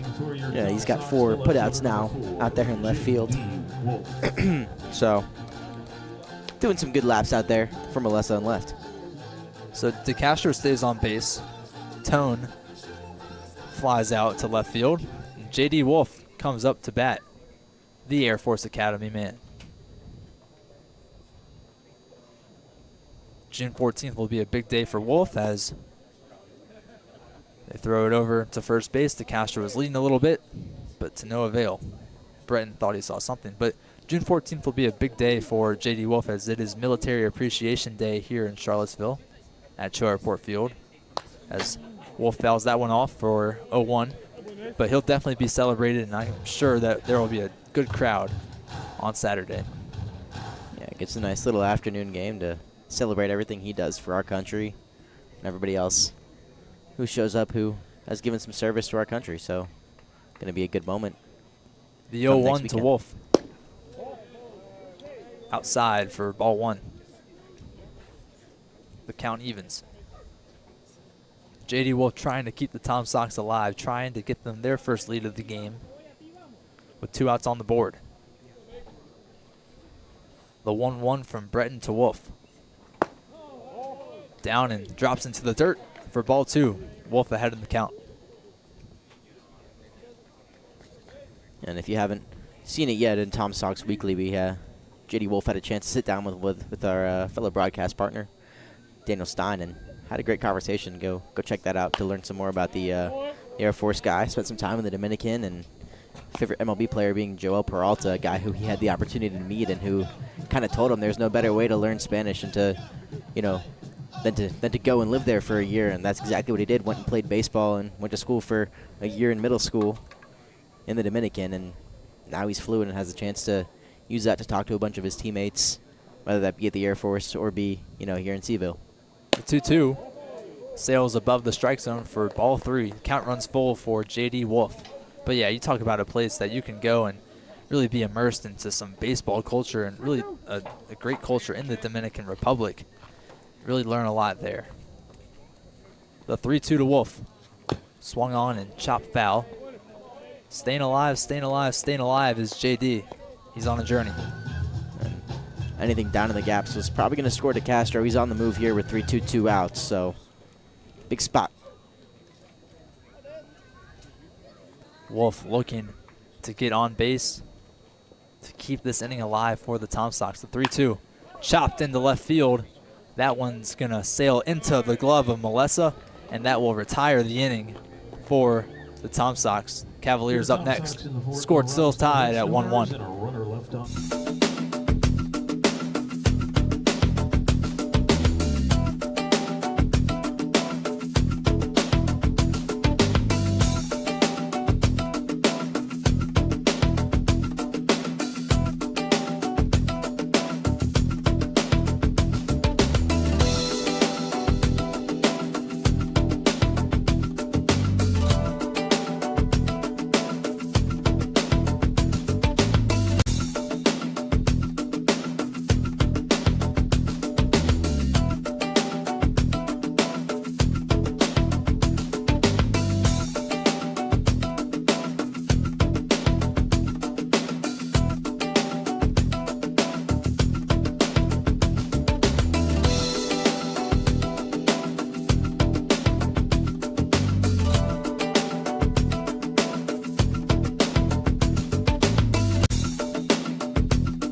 A bit of fight song from the PA up here in honor of UVA night. And something you love to honor, right? Oh, for sure. Eli DeRossi Citrone's first pitch to Keaton Burrows strikes him in the shoulder, and that will send him to first base. Yeah, not the songs that I would choose to play, but all in good fun, right? Sure. They did play Inner Sandman at the end of one of the games a few games back, and that was a pretty special treat. So you got to even the count somehow. Keaton Burrows makes his way to first base in this top of the 5th as the first pitch to him struck him on the shoulder. That will bring up Ethan Belk, the Wofford Terrier. 1 for 2 so far today. Squares to bunt. Pulls back. Ball 1 towards Belk. Yeah, but as I was saying, 1 for 2 today. A strikeout in the second. And then had a little comebacker to Gibson that hit off his glove and slowed it down enough for Luderman to not be able to make the play in time. But they're gonna call a balk on to Rossi Citron. The second one today. We haven't seen any balks up to this point in the season, and now we've got 2 here in the first 4 and change innings. But got started a little early and started like he was gonna make his move and decided to stop halfway through. That's gonna be a balk, runner on second. Especially when you call one so early as the umpires did to send Langley home, as that ball from DeRossi Citron finds the zone for 1-1. When you call it that early, then you gotta continue to call it even. It's not good if you don't call a game even, coming from a fellow referee here in the soccer world. Fans hate it when games are not called fairly. The 1-1 from DeRossi Citron to Ethan Belk. Sails high and will go down as another ball. 4 bases by balls and 4 strikeouts for Ethan Belk on the season. Today he's singled and struck out, so he's looking to even his strikeout to walk ratio here.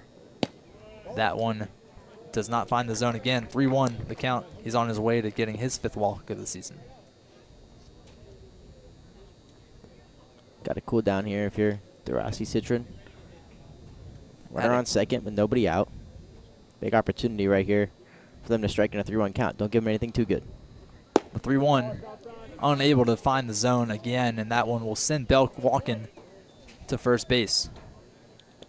2 runners on base, no outs in a tie ball game here at CHO Airport Field. Top of the 5th inning. Alejandro Ludero up to bat now for the Cavaliers, out of Lipscomb University in Pembroke Pine, Florida. Gonna get some movement as looks like it's Tristan Dietrich starting to get loose out in that bullpen for the Tom Sox. Ludero shows bunt, but it pops foul. 0-1 the count. If you were to guess where Lipscomb University was, where do you think it would be? Oh, I actually meant to look this up earlier, prior to the broadcast. I don't know. I feel like it's like a Pennsylvania type school, something I should probably know. It is in Nashville, Tennessee. Nashville, sure, where Lipscomb should be. Yeah. I know Daniel Stein's a big fan of figuring out where all these colleges are that these guys go to. I'm sure he was on the Lipscomb one. I'm sure he was pretty sure where that one was. The 0-1 Big geography guy. to Lodero. Showing bunt again, pulls away for a ball. 1-1 the count. Lipscomb, was on the national stage in March. They played against Iowa State in the first round of the NCAA tournament. I remember a lot of people thought that was going to be an upset. I had some faith in Iowa State there. Me too. Had a lot of faith in the rest of my bracket. Didn't turn out the way I wanted it to. Count moves to 2-1. Never really does it? No, it doesn't. No, it doesn't. Never really does. You try and be too risky, and then it goes chalk. You try and be too chalk, and then it goes haywire. There you go. Dietrich being told to speed things up by head coach Randy Tomlin. Unfortunate for DeRossi Citron as he deals the 2-1. That one finds the zone for strike 2. It's a great pitch right there. Low enough where it's a pitch you got to bunt if you're Lodero, but you're not really trying to take balls and strikes there. You're trying to get your bunt down regardless. You have a job to do, and now you're in a 2-2 count where you got to swing away. It's a good pitch from DeRossi Citron. The 2-2 popped up into the air over towards center field, and Langley will make the catch. Burrows decides not to go, and Belk also staying at first. Batting for Culpeper, left fielder number 10, Maxwell Molesso. Big productive out right there from DeRossi Citron. Ground ball away from getting out of this inning. Righty-lefty matchup. Molesso 0 for 2 on the day. He had a line out, pretty soft line out to Nias at third, and then a strikeout in the third. A great defensive day for him so far. He was responsible for all 3 outs in that bottom of the 4th. So you got, what, 7 putouts now today? 1 there, 2 there. And he's got 5 on the day, including, as you said, all 3 last inning. Good amount. The first pitch to him. Swing and a hit into right field. And unable to collect it is Manley. That sends Burrows home and Belk over to third base. So runners on the corners now for Culpeper, and they lead 2-1. Batting for Culpeper, first baseman number 12. Manley unable to scoop that one up on the run, allowing Burrows to see a gap to home plate, and he took it.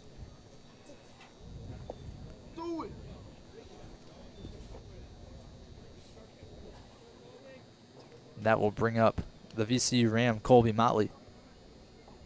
6'3", 220, a big body in that batter's box. 1 out on the board for the Tom Sox. Runners in the corners for the Cavaliers. First pitch is a strike to Motley. Seems pretty funny that they're celebrating. We're celebrating UVA night here, playing against the Cavaliers. Seems pretty, what's the word I'm looking for here? Fitting. Or even unfitting. Yeah, I guess ironic might be the word to go there. Motley But chops it foul. amusing that we're playing against the Cavaliers while singing Cavaliers fight songs. I'm guessing maybe that's a tactic, honestly. Is that a little scare tactic? Yeah. You get them thinking that they're for you, and then all of a sudden they're cheering against you. Right. The 0-2 from DeRossi Citron to Colby Motley coming up. A big pitch here. Trying to get one step closer to being out of this inning. Motley swings and lines it into left field. Belk will score. Wolf picks it up, throws to third. The tag is not there, and man, oh man, the Tom Sox are falling apart here as Melessa makes his way to third base. And Colby Motley gets a stand-up RBI double. And it looks like that's going to be the end of the outing for DeRossi Citron. We're going to get a new arm on the mound, and it's going to be Tristan Dietrich who's going to come in, the lefty, for the Tom Sox, now in a 2-run deficit after a 2-spot given up by DeRossi Citron. Yeah, 3-1 now your score here from Charlottesville as Maxwell Melessa made his way to home plate, and we'll take a quick break as Tom Sox change pitchers.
Tristan Dietrich steps up to the bump for the Tom Sox in a 2-run deficit, 1 out on the board in this inning. The Florida International junior, another 6'5" plus pitcher on the mound tonight after we saw Ed Wagner earlier on in this game. Lots of tall pitchers that we've seen here in the Valley Baseball League, a common trend. Yeah, he's got a 4-pitch mix, mid-90s with that fastball, or low 90s with that fastball. Slider, sweeper, curveball, changeup, and he's thrown twice so far for the Tom Sox. 2 innings pitched to 0 ERA, 1 strikeout, 2 walks. Had a strikeout on June 6th, no walks through his 1 inning, and 2 walks on June 1st in his 1 inning pitch there. So hasn't pitched in about 4 days, and here he goes again, and in a pretty bad spot to come in as far as things go for a pitcher. Second and third, 1 out. Still waiting on the final line from DeRossi Citron as the first pitch is fouled off. 0-1 with runners on third and second. DeRossi Citron still could be subjected to a couple more runs. in his final tally. Dietrich deals a strike in his first pitch, as that one is fouled off. His second, the 0-1. Fouled off yet again by Luke Smith, the Rice Owl.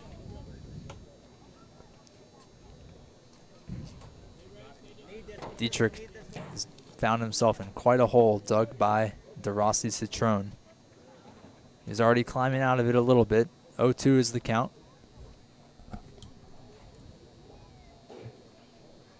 He deals, and into the dirt as Motley was leading heavy at third base. At second base is Maxwell Melessa.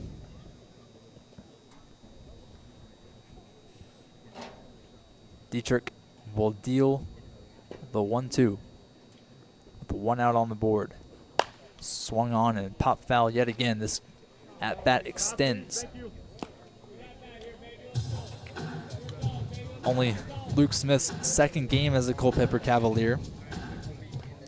And so far, he's flew out to right field and grounded out to third base. Looking to right his wrongs here. The 1-2 from Dietrich. Popped up. Tracking it is center fielder Kyle Langley, and he will come get it. The throw home won't matter because Motley retrieved back to third. Exactly what you want out of a play right there.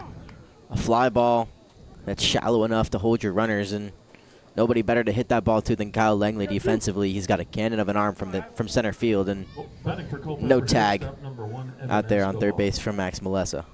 So a perfect start from Tristan Dietrich. Gets 1 out in his first at bat, looking to retire the second. Evan Escobar, the San Diego State Aztec, and get out of this inning with only 2 runs allowed. Also 0 for 2 on the day, a ground out in the second and a strikeout in the fourth. The first pitch to him is a ball, and that will score Motley. Coming home, or thought about coming home, was Maxwell Melessa, but he'll retreat back to third. I think we can count that as an announcer's jinx right there after talking about the perfect first at bat for Tristan Dietrich. He goes and throws one into the dirt, allowing Colby Motley to find his way home. 4-1 your score here in Charlottesville. 2 outs on the board and 1 ball in this count. The 1-0 from Dietrich. Grounded to line, and that one thrown to Shadle is under Shadle's glove. Melessa scores, and Escobar will go to second. Nias made a good throw over to Shadle, but just Shadle unable to scoop it off the ground. Threw it a little short there. It was a gingerly made play at third from Nias, and an even more gingerly throw. Left side of the infield just hasn't been comfortable with their throws across the diamond today. Not setting themselves up in good positions to make these throws. They're sitting back a little too far, and every throw has to be rushed because of how far back they're playing. Not being aggressive enough off these on these ground balls off the bat, and another error right there. That's the third of the day for this infield, the second of the day for Nias. 5-1 the score now for Culpeper. 4 runs in this top of the 5th. Dietrich, the 0-0 to Chrisman, cannot find the zone on the first pitch. 1-0. We've seen this before. Just 1 inning collapses by Charlottesville that allow their opponent to either take the lead or extend the lead. And Culpeper is taking advantage of that right now, extending their lead to 4 in a 5-1 game. Dietrich will deal with Escobar taking a healthy lead, and that one's thrown way past second baseman Luderman, and he'll go to third safely. Escobar able to make it. Now 90 feet away from home plate. The count's still 1-0 towards Chrisman. Really, really deep hole for Tristan Dietrich. Not helping himself out with that one.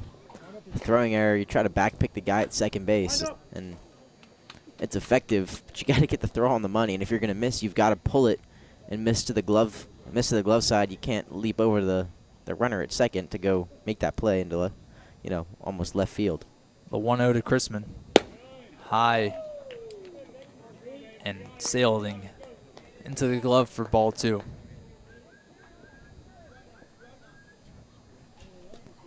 Dietrich still trying to get out of this inning, not unscathed, but with as much damage. There's a lot of damage has come as that one. Also will not locate. 3-0 now the count. But Dietrich has found himself a hole. He's just trying to climb out of it slightly. Just digging and digging. But damage control for Dietrich right here. The 3-0 finds the zone for strike 1 in this count. Dietrich gets on the board. 3-1. Can't be too good of a pitch right here with a runner on third. Got to be smart at the on the mound. Escobar taking a slight lead. The 3-1 pop foul. Count runs full. Dietrich making a comeback. He's 1 strike away from getting out of this monstrosity of an inning for the Tom Sox.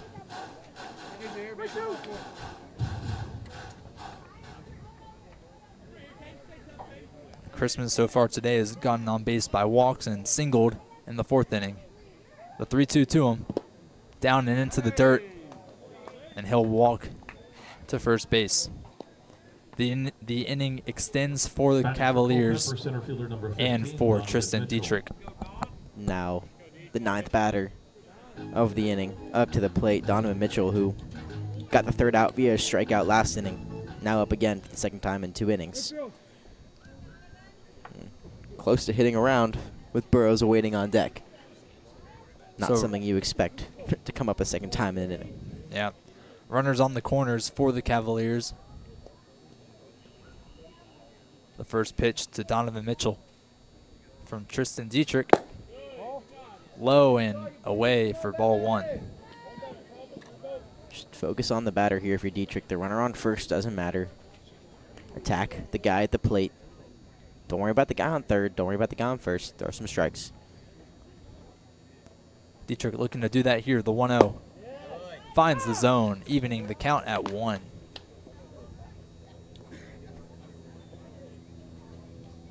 Dietrich, a good looking throw there, looking for more of that here in this at bat, as Mitchell is looking to avoid a 2nd straight strikeout. The 1-1 away, and Chrisman goes to 2nd, finds himself in a pickle, but not yet, because he goes back to first. Shadle unable to tag him, and that's Evan Escobar that made his way home during all the chaos. 6-1 now your score here in Charlottesville after Chrisman tried to steal. The throw went over 2nd, and then Chrisman went back to first, and the throw to first was unable to get him out. And now we are back at the Mitchell's still in the batter's box. I thought the throw beat him back to first base, but they called him safe. So 1-1 still to count to Mitchell. Swing and a miss for strike 2. That whole chaotic sequence coming off a low pitch by Dietrich that went into the ground, and Chrisman took his chances. Ended up working out, but he stays at first. Escobar was the one to score. Mitchell down 1-2 in this count. The pitch just can't locate the zone. Deuce is running wild. 2 outs, 2 balls, 2 strikes, but a 6-1 lead for Culpeper. A 5 spot here in the top of the 5th. And the Tom Sox have a lot to do when they get back on offense. 3-2 the count. Dietrich will deal. Popped into shallow right. Chrisman rounds 2nd. He's going to 3rd. But he holds up and will stay at 2nd. Manley with a good throw to cut him off. But Mitchell, a single to get past Dietrich and on to base. Bringing up the top of the order for the Culpeper Cavaliers. They've gone through their entire 9 and start off with Keaton Burrows again, who was hit by a pitch earlier.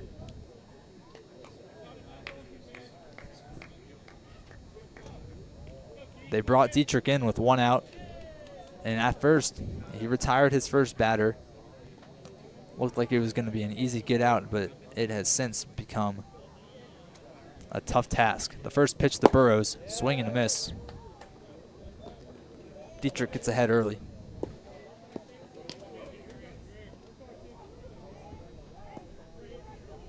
2 outs still on the board for the Tom Sox. It's been this way since Evan Escobar came up to the plate. The 0-1 swung on and hit to Jackson Soroy, who throws it to Nias, and he's unable to make a play. Nobody, you're good. Chrisman will stay at third, but Nias, the throw from Soroy, just a little bit off. And now runners on third and second. Donovan Mitchell made his way over to second base. Chrisman 90 feet away from scoring. Culpeper, right fielder number 5, Ethan Bases loaded, my apologies. Keaton Burrows with a single. Get him a fielder's choice on that one. Fortunately, the ball was still not hit hard enough for Soroy to make a play coming in from short. Tried to go the easy way to third, but Chrisman had the throw beat, and now Belk up for the second time this inning. The 11th batter to come to bat. The first pitch to Belk locates the zone for strike one. Belk got on base by balls earlier in this top of the 5th. And with bases loaded, that would create a run if the same scenario were to occur. The 0-1 to Belk. Swing and a miss. Belk went for the high pitch to no avail. And Dietrich is 1 strike away from getting out of this chaotic, crazy inning where 5 runs have been scored for the Culpeper Cavaliers. 6-1 your score. The 0-2 down into the dirt for ball 1. Some action out in that bullpen. Looks like it's the right-hander, Luke Crater, warming up for what could be his first appearance of the young season. For the Tom Sox, he has yet to throw and just got here a couple days ago and might be tuned up for his debut following this inning. The 1-2 from Dietrich to Ethan Belk is coming right here. Swing and a miss. Dietrich finally retires the Culpeper Cavaliers, but not before they put up a 5 spot. 6-1 your score as I hand off play-by-play duties to Jeremy Rhodes.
The name of the Tom Sox season has been one inning that got away, and for this one, this time out, it was that top of the 5th inning, a 5 spot put up by the Cavaliers by way of somewhere between 3 and 4 errors, a couple base hits, and just some unlucky play defensively by the Tom Sox. They worked through 2 pitchers, Durasi, Citron, chased out of the game.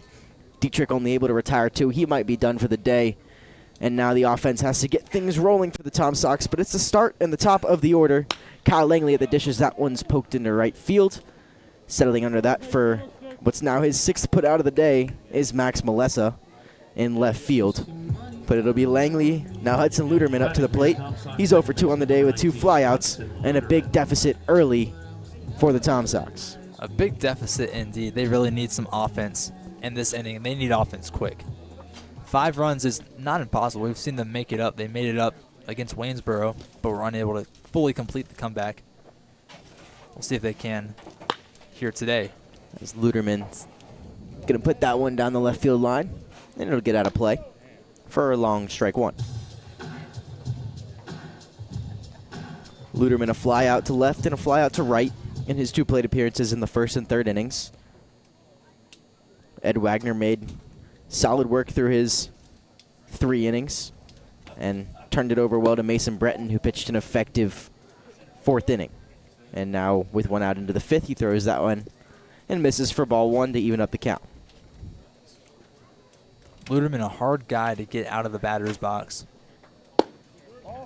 He's always looking for that perfect pitch. Very smart batter.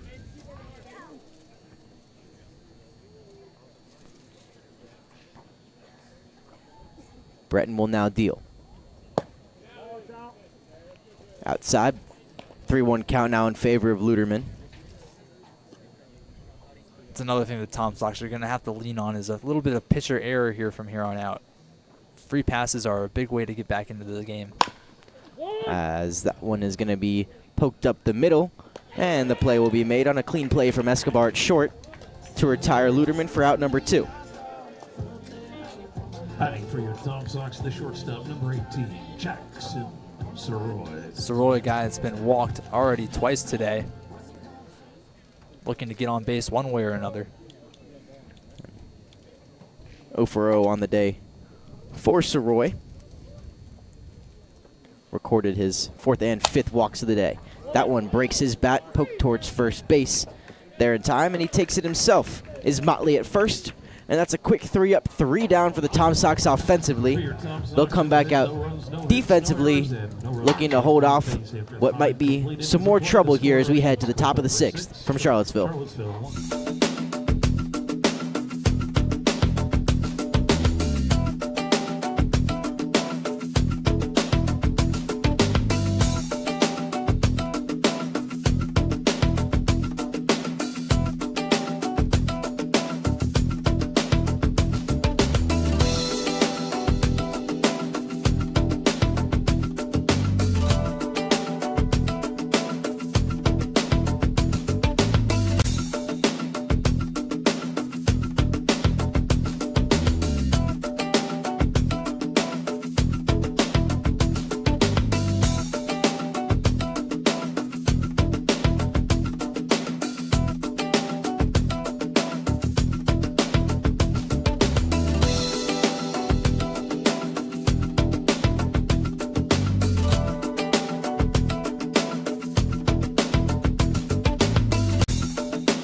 We are 5 frames down here from the Villa 6-1 lead for the visiting Culpeper Cavaliers. 5 hits for the Cavaliers offensively, 1 run for the Tom Sox, 3 hits and 5 errors defensively for Charlottesville. Has spelled disaster for the Tom Sox after a 5 spot was let up in the top of the 5th inning. And now up for his 4th at-bat is Alejandro Ludero. He's 0 for 3 on the day, reached on an error in the 1st, grounded out in the 3rd, and flew out to center field just last inning in his at-bat. Everybody batted around and had at-bats last inning, including 2 for Keaton Burrows and 2 for Ethan Belk. Burrows reached him both of his. Ethan Belk would reach him one of the 2. A 1-1 count now from Tristan Dietrich, who's still dealing on the mound, came in midway through that inning retired the first batter he saw and proceeded to let 4 guys on base in a row. And would give up a run, but it would go unearned after a series of errors in his time on the mound. But he's quickly ahead 1-2 on Ladero, with a chance for a quick first out here in the top of the 6th. Yeah, in his short time in that inning, he pitched 25 pitches. As that comebacker is snared by Dietrich on the mound. He'll make the easy throw over to Shadle, and that's out number 1 here in the 6th. Good start there from Dietrich. Good confidence booster going forward in this inning. Batting for Culpeper, Something that fielder he number wasn't 10, really able to Maxwell get last Melissa. inning, being thrown into a deficit, and took a long time for him to work out of it. And came in with runners on second and third and 1 out. Retired that second out of the inning, and another 2-out rally. It was successful for the Cavaliers. 1 down now, up to the plate. Max Melissa, he'll foul the first one back for strike 1. Melissa 1 for 3, had an RBI last inning, came around to score a run as well. A strikeout and a line out in the first. Along with 6 putouts. Has been the do-it-all guy for the Cavaliers here tonight. Another ball into the dirt, something that we've seen a lot from Dietrich thus far within 31 pitches. He's lucky nobody was on base there. Walked 19 guys this season at FIU. Gave up 12 earned runs, had 17 strikeouts. Works that one in for strike 2. He's got a strikeout and a run given up, plus a walk as well. So pretty much on par with his collegiate numbers. Has a summer to tune some things up through 17 innings. Has already recorded 2 innings pitched, now over actually 3 innings pitched, including today's start. So hit that 3rd inning mark, and he'll get Melissa down swinging for his 2nd strikeout of the day. The 2nd for Dietrich and the 2nd for Melissa. As a quick 2 outs for Tristan Dietrich on the mound. This is exactly what you want to see if you're part of the Tom Sox pitching staff, to go from 11 batters in that 5th inning, and Dietrich playing a big part in the role of the Culpeper lead, to now have a strikeout early in this inning and a putout. It's a good sign, as that one sails over the catcher's glove. No harm, no foul done. Motley at the plate also had an RBI and came around to score a run. Was the last batter to face DeRossi Citron as he poked a single into left field. Count goes even. But he's also 1 for 3 on the day. Had a ground out to Shadle at first, in the first, a strikeout in the 3rd, and he's been the last batter that 2 pitchers have already faced. He swings through that one for strike 2. The last batter that Gibson faced was out via the strikeout in the 3rd, and the last batter that DeRossi Citron faced in the 5th before he chased him with a single into left. Could be Dietrich's last batter as well, the 1-2. Did he go? Yes, he did. He'll walk himself out of the box. For out number 3, Tristan Dietrich gets his 3rd strikeout of the day, his 2nd strikeout of the inning. The side is retired in the top of the 6th. We'll head to the bottom of the 6th. Still a 5-run deficit here in Charlottesville.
To the bottom of the 6th we go here from Charlottesville, still 6-1 in favor of the visiting Culpeper Cavaliers, the battle of the two worst teams here in the VBL. The Cavaliers at 1-6, and the Tom Sox at 2-5 play host this evening. Patrick Nias will lead off this inning. It'll be 4-5-6 Nias, Shadle, and Manley for the Tom Sox as the first pitch is grounded over to second base.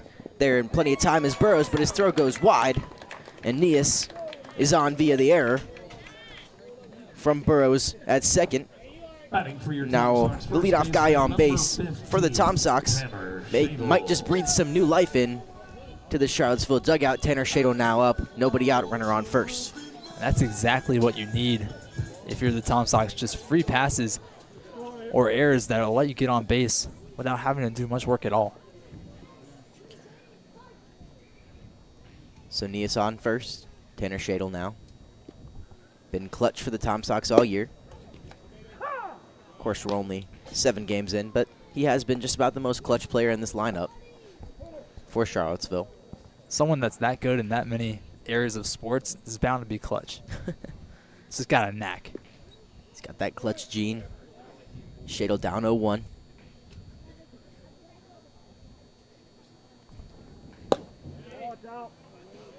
This is outside. Breton has worked through 2 innings, thrown what is now 26 pitches. Been pretty effective in his 2 innings so far, only allowed now 2 base runners on, 1 via the walk in the 4th, and 1 right there as the pitch is chopped over to third base, and no play is going to be made, not enough put on it. Smith's going to have to just scoop it up, and Nias now on second base. Shadle to first with a single. That's a perfect chopper right there. Just dips, not even reaching the third baseman. He had to come get it. And Shadle with that track speed coming in to first base.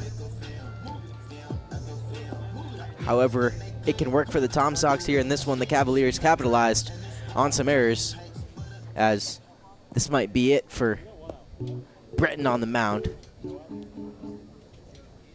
At the very least, going to be a mound visit between the coaching staff and Breton. Not a whole lot he's done wrong here. Gotten 2 ground balls through this inning. One of them a misplay by Burrows at second. The other one, just a nice little infield single. Died down in the grass off these wood bats. It's getting darker. The grass is getting a little wet, a little dewy, and the ball just stuck in pretty well. Some action, of course, in that Culpeper bullpen, as Stephen Christopher is getting loose. Doesn't look like he's going to be coming in just yet, but is definitely getting his arm ready to go.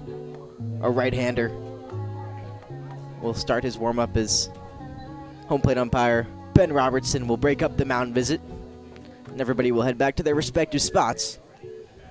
It's Andrew Manley at the dish. He's 1 for 2, had a single on a ground ball into right field, and a line out to left in the 4th. Runners on first and second, still nobody down. Got Motley at first, playing inside of Tanner Shadle to take away the bunt most likely. We'll see if Manley swings away down by 5 or if they're going to play technical small baseball. Lay a little bunt down.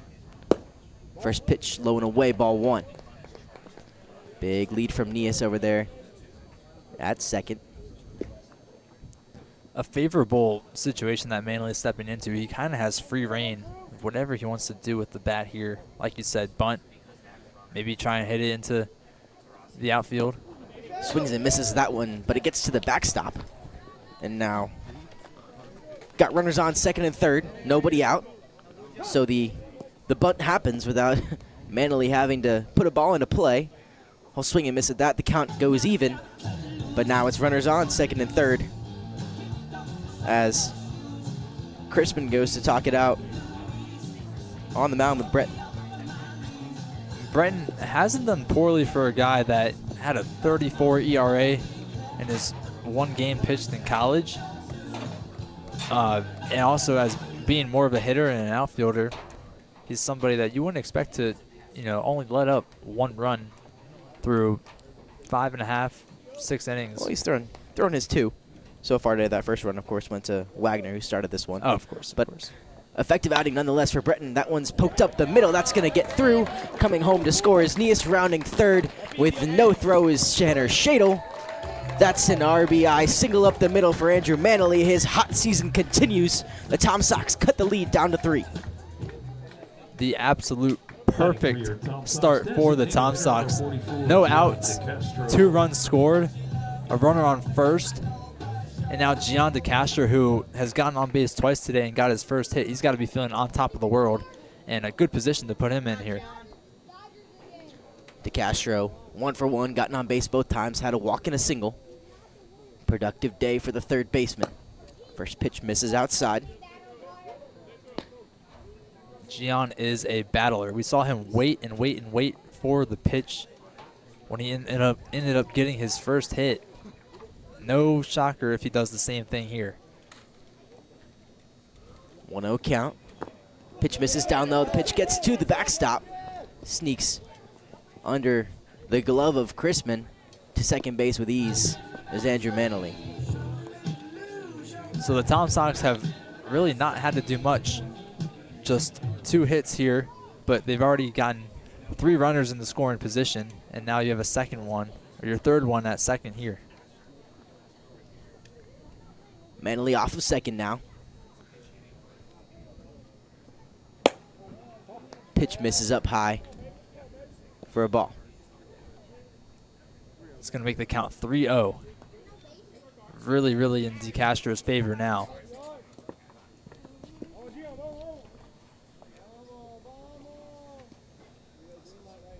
Easy 3-0 count for DeCastro. Pitch catches the inside corner for a strike. Now a 3-1 hitters count, runner on second. DeCastro still waiting, still trying to see what Breton's bringing him.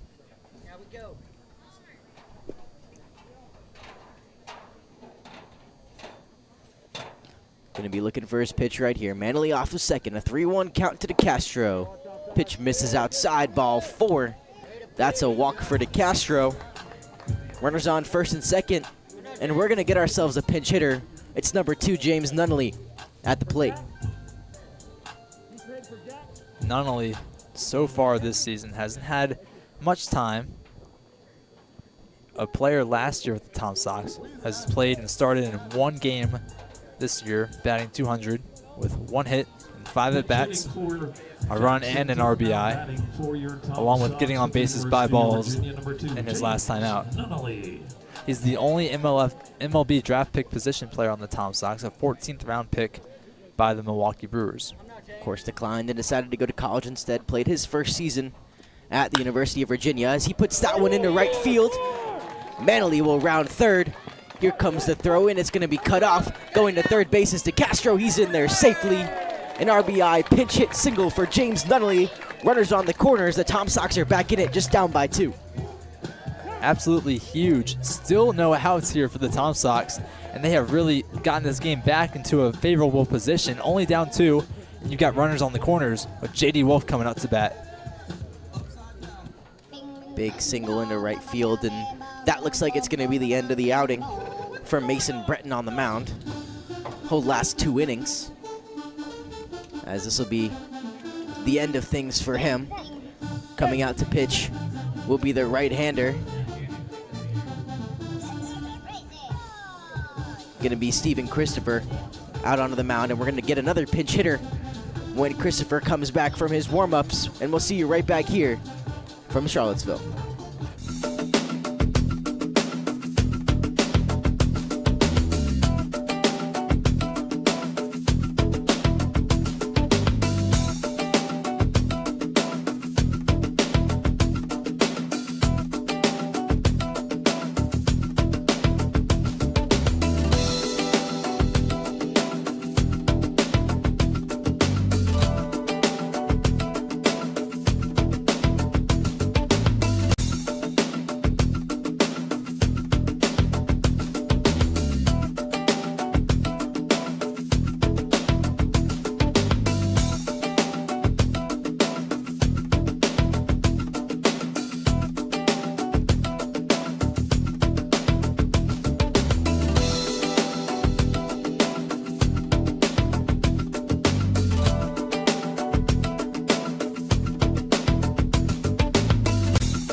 Stephen Christopher will take the mound for the Cavaliers. Runners on first and third. 3 runs already in on the inning for the Tom Sox. Runners on the corners. We're going to get a pinch hitter in Walker Buchanan up to the plate for the Tom Sox. Christopher was a verbal commit to Virginia Tech, changed his commitment to William and Mary, was a 9.5 PG grade out of high school, has played in 1 game so far through 3 innings, 6 ERA, 2 hits, 2 strikeouts, 1 walk, 2 runs earned, or 2 runs allowed, both earned in his 1 appearance so far this season. 4-pitch mix you're going to get from Christopher. It'll be a fastball, sweeper, a changeup, and a curveball. Very effective on that sweeper. We'll see how much he relies on it. He'll face Walker Buchanan, and Buchanan's first at-bat of the game. He came in to pinch hit for J.D. Wolf in that 9 spot in the order. 6-4 lead, bottom 6. That pitch hits Buchanan. And in 1 pitch, Christopher will have a hit by pitch, and Buchanan will work his way to first base. And now to the top of the order we go with Kyle Langley. Well, that is one of the worst ways to start off your time on the mound. Stephen Christopher hitting Walker Buchanan, still no outs, and now a runner in scoring position yet again, and the tying run at first. And what was an unfortunate spot to come into to begin with is going to continue, and Walker Buchanan's going to get pinch ran for here, as coming in to pinch run for him is going to be a new face here in the Tom Sox organization. It's going to be Cole Cleveland making his first appearance. He'll come in to run and presumably go play outfield out and left. Interesting. You don't see that very often. It's running for your Tom Sox in his Tom Sox debut. But now he has a big chance coming in as the tying run in his Tom Sox debut. 11 stolen bases, but it's not going to matter a whole lot. Bases loaded, nobody out. Top of the order up for the Tom Sox. The most unideal of unideal situations you can be in if you're Stephen Christopher here on the mound. Got 3 outs to get, and the bases loaded with speed at first, who might score on something down in the gap. Kyle Langley's had some big clutch hits for the Tom Sox already this year. What can he come up with this time as he fouls that one away to even up the count? That foul ball was sponsored Cole by Cleveland, Auto a Body. Conference USA All-Freshman team, had a phenomenal season at Florida International. Batted .305 in 42 games with 34 starts, 40 hits, 27 runs, 5 home runs, and 32 RBIs. 1-1. Into left field it goes. Chasing that one down is Melessa. Tagging is DeCastro. The throw will be cut off. And that's a sac fly off the bat of Kyle Langley. Cuts the lead down to 1. Runners on first and second. Still just 1 gone here in the bottom of the 6th. 4 runs across for the Tom Sox. Batting for your Tom Sox, second baseman number 19, Hudson Luderman. Perfect play there from Kyle Langley. You bring them within 1. Still no outs here in the bottom of the 6th. 3 runs so far for the Tom Sox, and now the tying run is in scoring position in Cole Cleveland. Nunnally on second. He's that tying run for the Tom Sox. Cleveland off of first base represents the go-ahead run. First pitch to Luderman. Catches the outside corner, strike 1.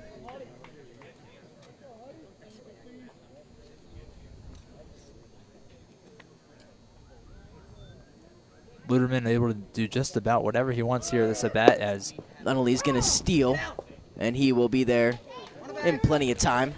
The throw had to go around Luderman from that right-handed batter's box, and a successful double steal for the Tom Sox puts both runners in scoring position and takes away the double play all in 1.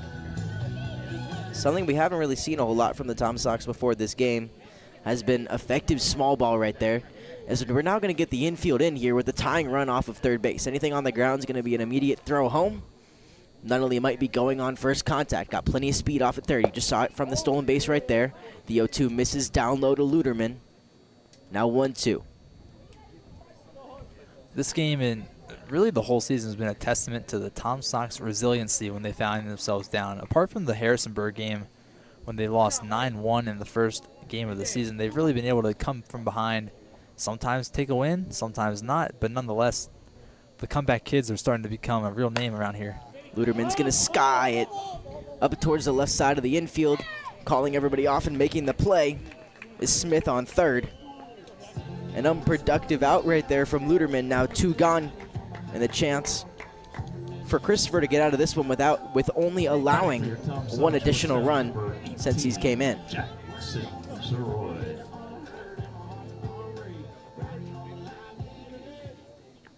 The 9th batter of the inning to come up. It's Jackson Soroy. He's 0 for 1 with a broken bat ground out to first and 2 walks. Big opportunity for Soroy. Pitch misses outside. Ball 1. Cole Cleveland, the pinch runner, who came in for the pinch hitter, Walker Buchanan, after he was hit on the first pitch he saw. He leads off of second.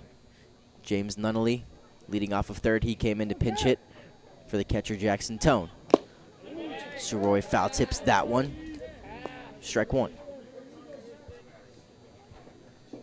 All he really needs is to get his bat on the ball, put it on the ground, and just attempt to get Nunnally home. 2 gone in the inning. 6-5 game. 4 runs this inning after a 5-run 5th for the Cavaliers. Pitch upstairs. Ball 2.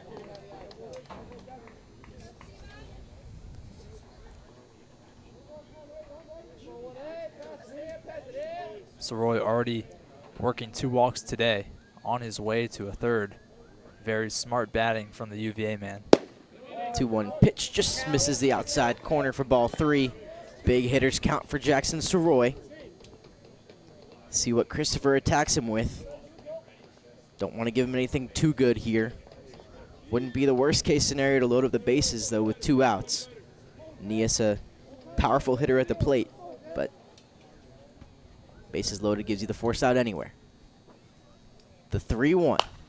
Fouled away, will go full. That foul ball was sponsored by First Heritage Mortgage.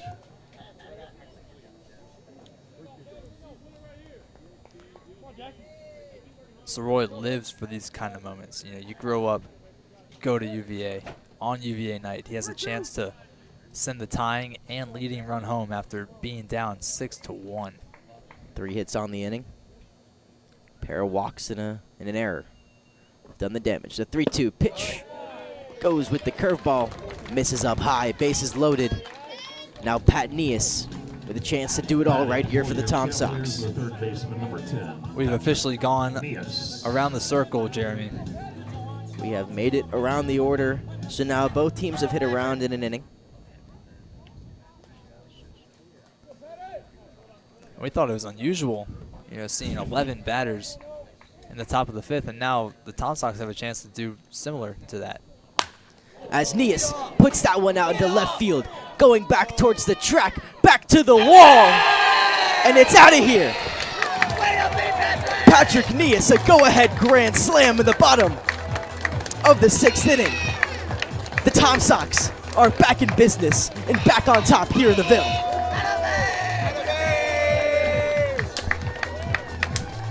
Just a fantastic hit there from Nias. As soon as that ball left his bat, there was an aura in the stadium. They knew that one was going out of here. Wow, what a way to get your first home run of the season. Patrick Nias, take a bow. An 8 spot here in the bottom of the 6th, and it's a 9-6 lead for the Tom Sox. Pat Nias gets it done. Shadle swings through that pitch for strike 1. The big hat celebration is on for the Tom Sox as they come all the way back from down 6-1 and take a commanding 9-6 lead. We said a big inning has been the problem for the Tom Sox all year, and they come back, deliver one of their own offensively. Patrick Nias puts the exclamation point on it, and it's a 9-6 lead. The 0-2 to Shadle, fouled away. He stays alive. Yeah, you do this on offense. You make up, basically canceling out the poor defensive inning, but albeit it is only the bottom of the 6th. The Tom Sox will need to put on a better defensive performance than they have thus far. They had a good one in the top of the 6th, but this should be a huge momentum swing going forward. 0-2 to Shadle. Misses outside, ball 1.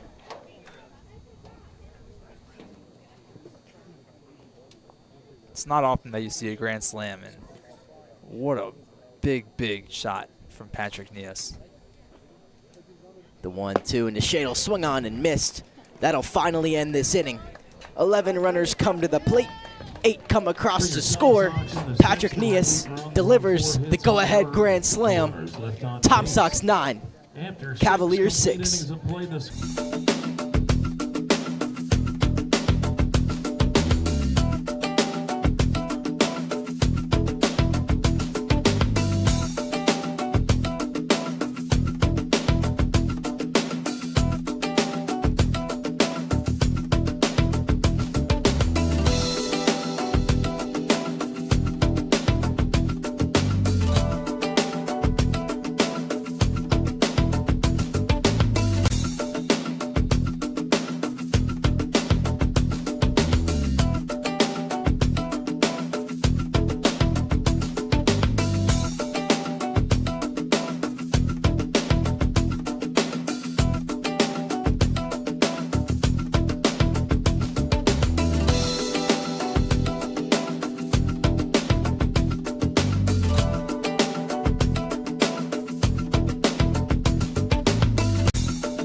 The 8th spot in the 6th inning propels the Tom Sox back in the lead here in Charlottesville. They're up 9-6 on UVA night. And a couple defensive changes made as we head to the top of the 7th inning. Jesus Cesari will come in defensively, and he will catch after Jackson Tone was pinch hit for. James Nunnally, the guy who pinch hit for Tone, will take over in left field after J.D. Wolf was pinch hit and then pinch ran for last inning. Dietrich still on the mound. His first pitch delivered to Luke Smith will be fouled away, strike 1. Jackson Tone put up a good game in that catcher spot, but you got a guy like Jesus Cesari in the dugout, bound to use him. Jesus Cesari, we were talking to him. He came up here pregame and was just kind of talking with us, and he was giving us this little spiel about how he doesn't strike out. He wanted us to mention the fact that he does not strike out. Jesus Cesari, not a guy known to strike out, doesn't like to strike out, as he told us, and is not a big fan of the K, tries to avoid it as much as possible. He said he fights on those 3-2 counts, and we'll see how he delivers to the plate if he gets a plate appearance later on in this one. For now, he'll just do duties behind the plate. Count now even 1-1. So since he told us to say that on the broadcast, does that count as an announcer's jinx or a Jesus jinx? It'd be a Jesus jinx. Okay. Yes, absolutely. Dietrich's 1-1 misses outside, ball 2. Always got to find ways that an announcer is not responsible for a jinx. So often blamed for them. We'll get the 6, 7, 8 hitters this inning for Culpeper. It'll be Luke Smith, Evan Escobar, and Caden Chrisman. Smith calls time, steps out. Just readjusting his gear here in a favorable count. Quick mental reset, waiting for the pitch he's looking for. The Culpeper Cavaliers as a whole need a mental reset after what they just went through.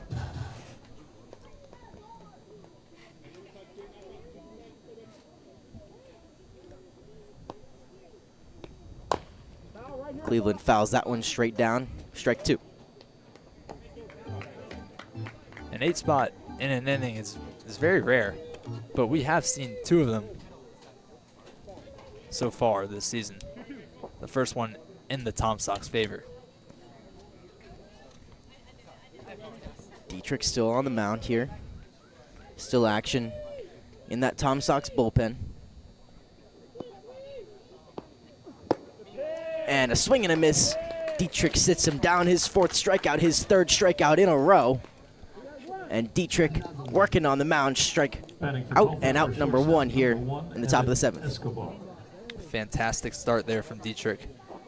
A little bumpy coming from that 5th inning. We thought that he was going to be retired then, but he's really turned it around. 2 strikeouts last inning. That's his 3rd strikeout in a row. Up to 42 pitches now on his outing. As swung on and missed that one Gets away from Cesare, but it's strike one regardless. About a 21-22 minute inning, and 8 runs came across on the board for the Tom Sox, so not as long as most of those 8-run innings are that you see, especially here in the VBL. A lot of walks normally, a lot more slow-paced play, as that's another swinging strike and another one that gets away from Cesare behind the plate. That one bounced off of the plate, it sounded like. Nonetheless, Escobar swings at it and misses. He's down 0-2, so about a 21-22 minute inning. So effective batting right there. Didn't keep the defense on the field for all too long. Dietrich's 0-2, misses outside. Dietrich really dealing with some confidence now. You can see it in the way he's throwing, and with Cesare in, you know there's going to be some added confidence behind the plate. 1-2 offering, swung on and missed. Out in front of the plate, Cesare collects, gathers, steps inside, makes the throw over to Shadle. And that's another strikeout for Tristan Dietrich, 4 in a row. Very, very impressive from Dietrich. I know we said it before, I'll say it again. After that 5th inning, we weren't sure how he was going to recover from that, but to go 4 strikeouts in a row, man, it's what you need.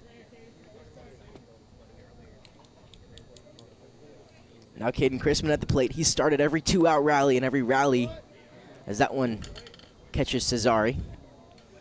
Misses down low for ball 1. Looked like it got him into a spot that you do not want to be hit. I don't know if there is a spot you want to be hit in. Looks like he might have got him in the arm, actually. Oh, so sure. all things considered, one of the better places to be hit, but still doesn't feel all too great. He'll shake it off, and he'll be fine. A tough guy. A lot of tough guys on this Yeah, Charlottesville team. absolutely. Nothing will phase them. Not even a 5 spot. They'll just come back with the 8 spot of their own. There you go. So Chrisman at the plate. He's 1 for 1 on the day. A single and 2 walks. Started that rally in the 2nd. That brought home him as the first run of the game. And kicked off that rally again, or was part of that rally again in the 5th inning.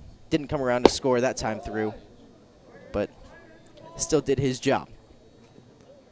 That one just slightly missed the strike zone, really close. Actually, all 3 of his plate appearances, now all 4, have come with 2 outs so far tonight. The 2-0. That's in there on the outside corner, strike 1. Dietrich working back in. Came up with 2 outs in the 2nd, came up with 2 outs in the 4th, came up with 2 outs in the 5th. Has gotten on base all 3 times. Can he do it again? The 2-1. Just misses. In a favorable hitter's count, now 3-1. Chrisman has put together some very collected at-bats and has done well from his 8-hole spot. The 3-1. Swing and a miss. Strike 2 will go full with 2 outs here in the top of the 7th. This is a big hit if you believe in history repeating itself. A big pitch. Because if Chrisman is able to get on base, then you worry about starting another 2-out rally. Dietrich, his 3-2, he'll kick and deal. Swing and a miss, strike 3. Strikes out the side, that's 5 Ks in a row for Tristan Dietrich on the bump to the bottom of the 7th and the 3-1 lead for the Tom Sox. The score remains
Tristan Dietrich strikes out the side and gets a big stretch here in between the top and the bottom of the 7th. We have hit the final 2.5 frames of action here from Seville, and a 3-run lead for the Tom Sox. It's Andrew Manley to lead off the bottom of the 7th. He came up to bat once and had a single into center field, picked up 2 RBIs, and came around to score in the 6th. He'll get another look at it here. He's 2 for 3 on the day with 2 singles. First pitch misses away, and some fun ESPN-esque statistics from us here in the booth. The 2nd straight home game against Culpeper with a grand slam. It's fascinating, really. You got to wonder if that was the last time that the Tom Sox hit a grand slam. And we'll get you word on that one. We think there was a home run or a grand slam hit in the playoffs last year, but we will get you word on that one soon enough. Just a fun little stat. The 2nd straight home game once again against Culpeper with a grand slam. We'll see if they can continue that streak.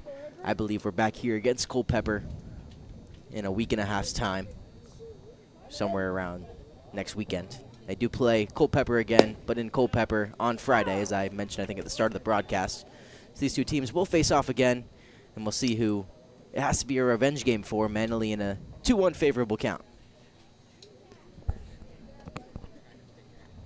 Would be impressive if they were to hit another grand slam against them on June 13th. And hey, I mean, the chaos continues, right? Always. Baseball's a game of streaks and a game of random fun things happening over and over again, and maybe grand slams against Culpeper might just be the thing for the Tom Sox. It's quite a thing to have. A 3-1 count to Manley. Pitch misses outside. Andrew Manley, 2 for 3 on the day, been on base 3 times. So after, we believe the last one was off the bat of Cooper Blauser, once again at home against Culpeper. So yes, the last grand slam for the Tom Sox was that last home game against Culpeper, off the bat of Georgia native, actually, Cooper Blauser. Played against him in high school. He's disgusting at the sport. Manley leads off of first. Gian DeCastro at the plate. First pitch gets away from Crispin behind the dish, but not far enough for Manley to go anywhere. Still really trying to get those lefties to chase, but still throwing them a bit outside. He's got to wheel it back in. It's hard to get those lefties to chase. Christopher's still on the mound. Crispin is behind the plate as he catches that one on the outside, ball 2. Hey, wait back, crush it somewhere. Let's go, Gian. You can hear the support from the crowd, wanting Gian to get his bat to the ball and into the outfield yet again. Manley will take off, and not in time is the throw. Another stolen bag for the Tom Sox. Andrew Manley gets himself one. Added on to the list for the Tom Sox of things going right today at the plate. The answer is just about everything. His first stolen bag of the year, 1 for 1. DeCastro in a 2-1 count. A runner in scoring position. An RBI opportunity for Gian. Hasn't had an RBI yet this game. Has picked up a run, though, last inning. The pitch misses outside. Now 3-1 to DeCastro. He's got the take style almost Juan Soto-esque at the dish. Not exactly a full Soto shuffle, but he's definitely on it with his body. He's expecting a pitch to be in the zone, and you can see how late he decides to take. He's almost into a full swing with his lower half, lets his upper half trail.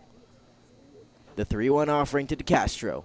Misses downstairs. Another walk for DeCastro, his 3rd of the day. He's 1 for 1 with a single into left center. 3 walks, and now he's on base once more for the Tom Sox. And now it's James Nunnally who came through with a clutch pinch hit.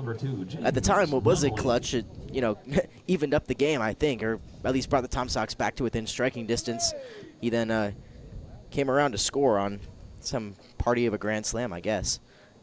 Whatever that celebration was about. And he's got an opportunity again here. Manley on second, DeCastro on first. Chopped up the middle. It's an easy 2-ball. Coming across to make the play on his own is Escobar from short. A tailor-made 6-3 double play. And Manley over to third base, but now 2 down here in the bottom of the 7th. Going back to what you said about DeCastro and the Soto shuffle-esque walk-up, the Tom Sox, a lot of these guys have a ton of swagger. and it's really fun to see, especially the guy up now, Jesus Cesari.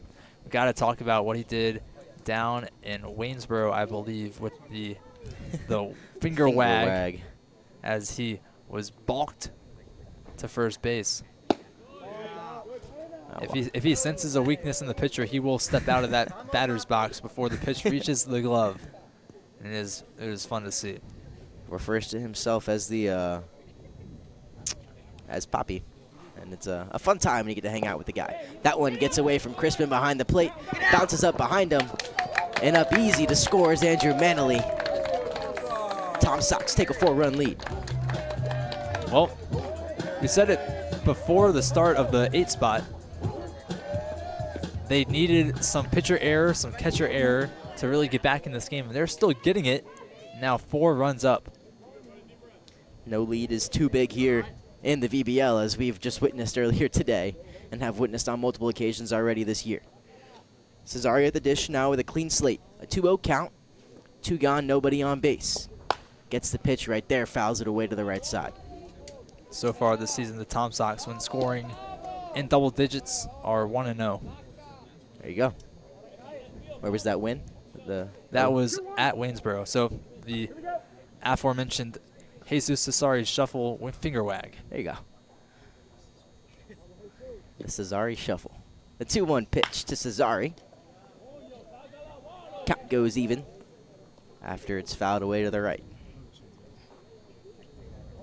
One thing about Cesari is he will run the at-bats long, long, long. He loves to wait, and as he said earlier, he doesn't strike out. As he said, not as we said. We didn't say this. He said this. This is the Jesus Cesari special. The 2-2. Misses inside. Will go full.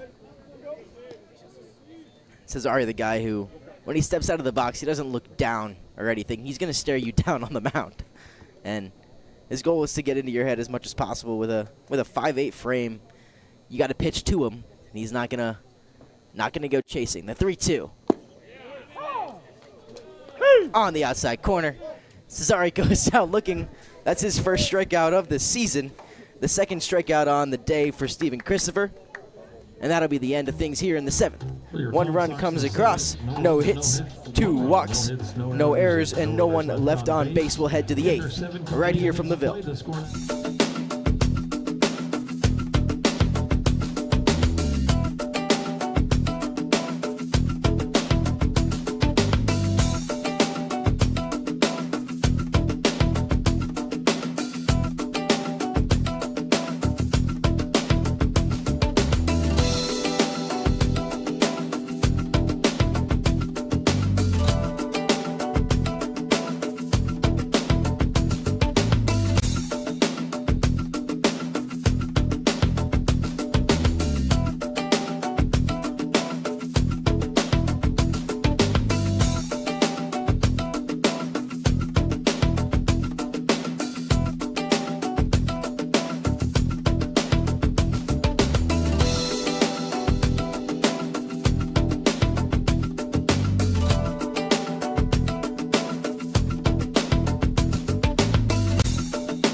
A VT debut on UVA night here from Charlottesville. Luke Crater takes the bump for the first time this season for the Charlottesville Tom Sox after a commanding outing from Tristan Dietrich. He came into trouble, gave up a run, was unearned. 2 2/3 innings pitched, 1 hit, 1 run. That run unearned, 1 walk, and 6 strikeouts, including 5 in a row to end his outing. He retired the last 8 batters he faced. The last 7 batters he faced, 6 of them via the K. So Tristan Dietrich settled in well, and now Luke Crater has the opportunity to deliver a commanding debut here. Once again, the Virginia Tech product. Luke, what do we got on him? Landon, what do we got on him? I read his name. Well, he was from Lafayette, then transferred to Virginia Tech, a native of Charlottesville, Virginia. So, Welcome home. Some bad blood, maybe. Ooh. Some good blood, maybe. I don't know. It depends on how he does for the Tom Sox this season, as this is his first appearance. Pretty much identical seasons in 2024 and 2025 among Lafayette and the Hokies. A 1-2 record. Double the amount of innings in 2024, but nearly the same ERA, both reaching close to 9. Only difference is 40 strikeouts as his first pitch goes inside.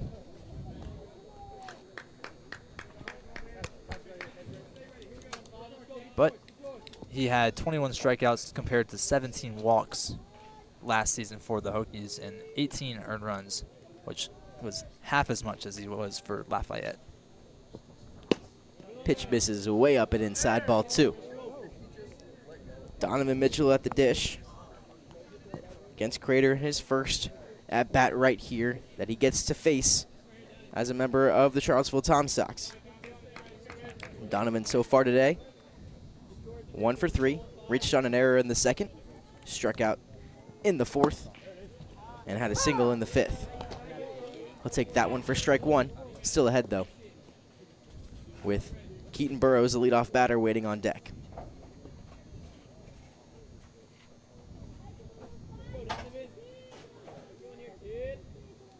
Crater deals his 2-1, foul, back strike 2.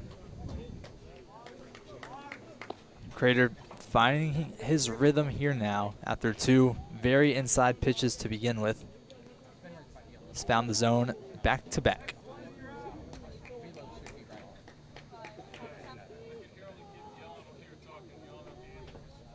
Crater's 2-2, grounded over to third, gets under the glove of Nias into left field.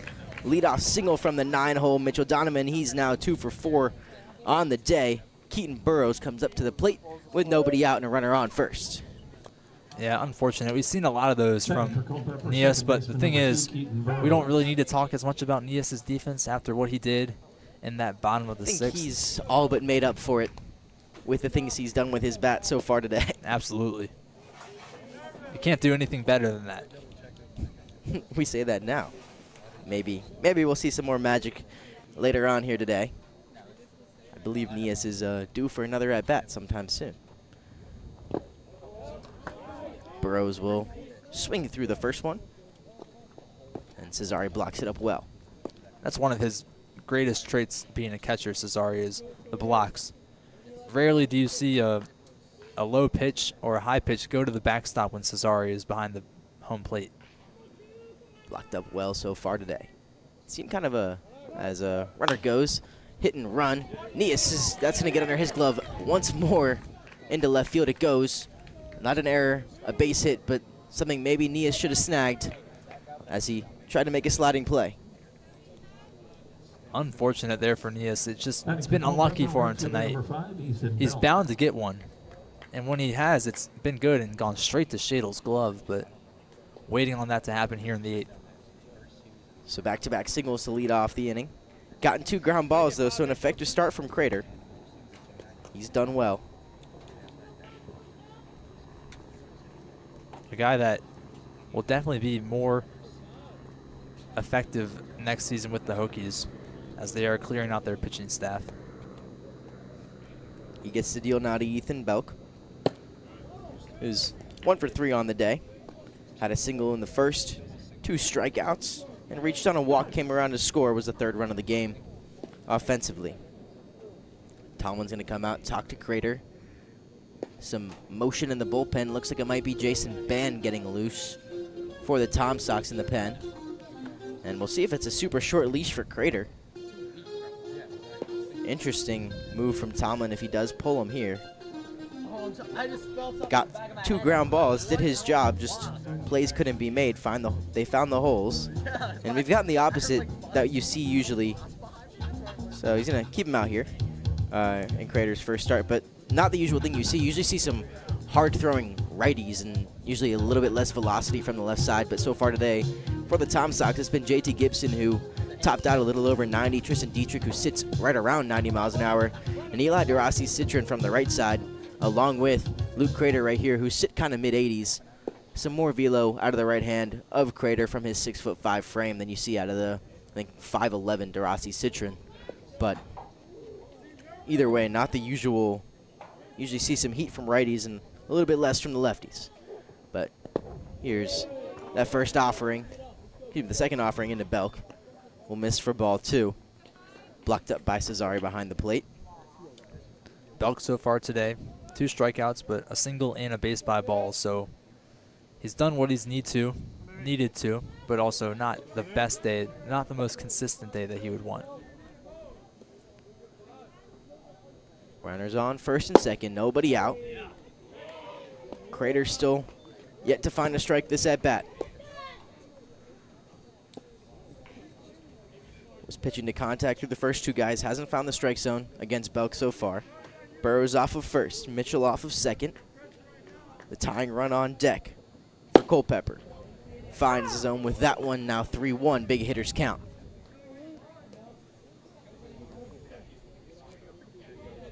He's just warming up into his pitches right now, Crater.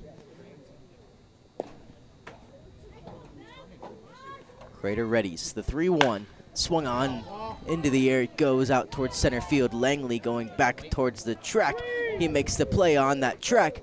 Tagging up and getting the third with ease is Donovan Mitchell. Runners now on the corners. 1 gone here, top 8.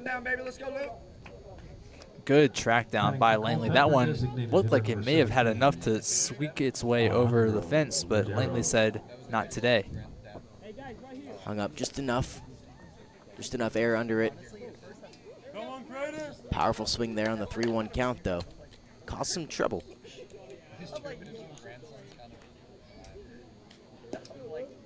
Burrows off of first. Mitchell now on third, following the fly out to center field.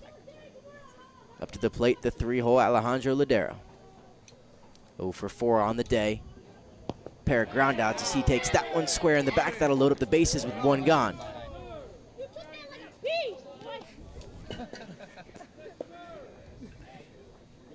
Well, that's the first real negative of Crater's early day so far. It's been coming, though. We've seen a lot of his pitches go right inside, barely missing the players in the batter's box. That one finally connected, and now the base is chock full for the Cavaliers. Big spot now for Melessa. He watched Pat Neas' grand slam sail over his head in left center field. And now with the bases loaded, he'll have to wait because Randy Tomlin's going to come pull the string on Luke Crater. He's going to bring in what looks to be Jason Band from the bullpen. We'll talk more about him, and we'll see all of Maxwell Melessa's at bat right after the break, right here from CHO Airport Field.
The lefty Jason Band now in to pitch for the Tom Sox. Hasn't pitched a whole lot, just 2 innings recorded, maybe 3 innings recorded, and two appearances for the Tom Sox so far in this year. What else do you have on him, Landon? Well, he has a 0.00 ERA with 3 strikeouts, 3 walks, but no earned runs. So he's good at retiring hitters. He's good at not letting them get too far around the bags. And even though there are bases loaded, he wouldn't be chalked for any of these runs if they were to come in, except for the one at home. Almost took Maxwell Molesa's head off with his first offering. Bases are loaded, as you mentioned. Keaton Burrows on second. Alejandro Ladero, who was just hit a batter ago, off of first. Donovan Mitchell off of third base. A lefty-lefty spot. The first pitch is swung on and missed. That's the second pitch of the at-bat. The first strike, though, goes way of Jason Band on the mound. Molesa takes a quick brain walk around the home plate, trying to ready himself for the next pitch. Interesting strategy. Good mental reset. For him, a save on the year recorded by Jason Band already. Comes in, bases loaded, tying run at the plate, who swings and misses for strike 2. He doesn't do it that time, so maybe he's a little more sure of himself now. Band ahead 1-2. Molesa, one of the guys who has a pair of running batting gloves in his pocket that he puts on once he gets on the bases. Keeps him in that back pocket. The 1-2 offering from Jason Band just misses upstairs. Count even 2-2. Very, very close there from Ban. Strike zone, maybe just a bit different there from Maxwell Molesa. Band misses on the 1-2. His 2-2 offering comes back with the fastball, gets him swinging. Out number 2, and out away from getting away from this jam. Jason Band gets the K. Molesa has struck out 3 times today. He's nearing that range of not so great. We call that the sombrero.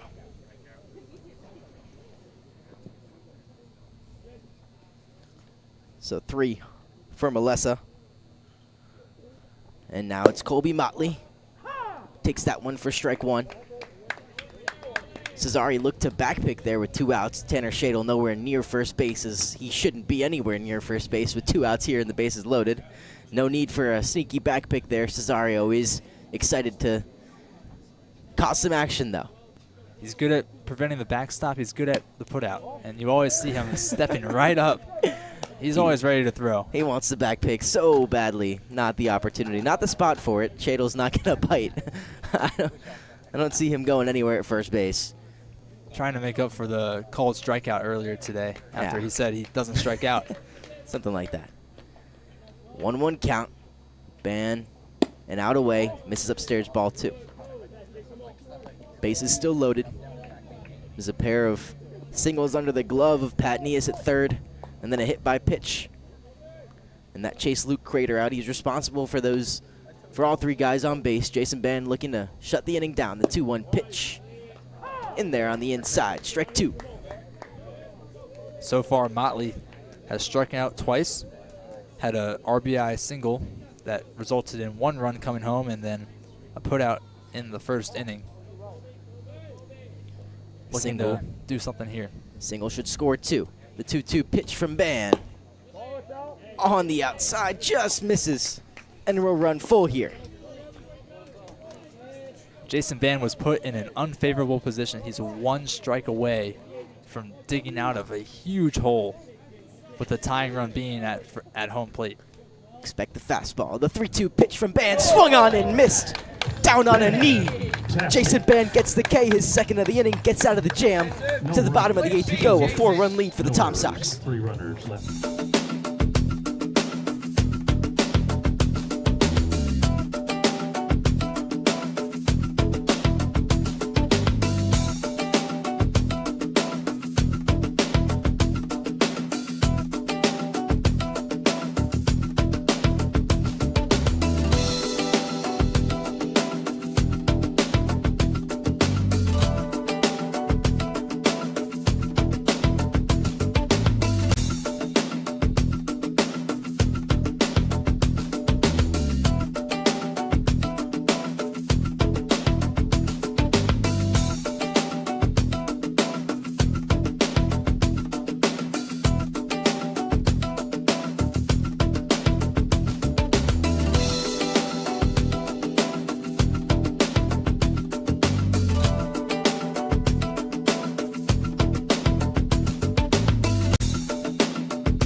got a battle of the bottom two teams here in the VBL, a 10-6 lead for the Tom Sox as we head to the bottom of the 8th inning. It'll be 1-2-3 with Kyle Langley leading off the inning, and Jeff, the PA guy, just about as excited as we all are here for the bottom of this 8th inning. Landon, let's take a look at some of the other scores from around the league here. Sure thing, Jeremy. Bottom of the 7th for Purcellville versus Newmarket. The Purcellville Canyons are up 6-5. Over in Harrisonburg, the Waynesboro Generals got shut out 8-0 by the Turks. Obviously here, 10-6, the Tom Sox leading. In Front Royal, the Cardinals are down by 10 runs. That game soon to end as Winchester has a 13-3 lead. The games that are final, Woodstock took a close one against Stanton, 2-1, and Strasburg run-ruled the Covington Lumberjacks in just 7 innings by a score of 13-1. So Strasburg moves to 6-3, and if that Winchester score holds, Strasburg and Front Royal will be tied atop the North region at 6-3 each. Harrisonburg moves now to 8-2 on the year after shutting out Waynesboro. The Generals fall to 3-6. The Tom Sox can leapfrog them with a big win right here tonight. Yeah, even though the Tom Sox have a losing record, only 2 teams in the South Division have a winning record, which means that they're not that far from still getting playoff potential. But, of course, there are 42 games in this long season. The Tom Sox have a long ways to recover. And I feel like they're not even at their final form. Seeing the way that they've been hitting the ball after the 5th inning is really promising. And the way the pitching has come alive as well. Langley puts that one down the left field line, goes foul. Yeah, talk about the way Dietrich went, 5 strikeouts in a row. And we just saw Jason Band come in a bases loaded situation and go 1-2 to retire the side. Very confident bullpen pitching from the Tom Sox. We got a fresh arm out on the mound. It's going to be Paul Whitcop, who will take over for potentially the last inning here. Defensively, Stephen Christopher done for the day. Langley fouls it away. Paul Whitcup, a native of McLean, Virginia, plays his college ball at the U of R Spiders of Richmond. Played in 5 games this season, 5 innings pitched, an ERA of 8.65 with 2 strikeouts, 3 walks, and 7 earned runs.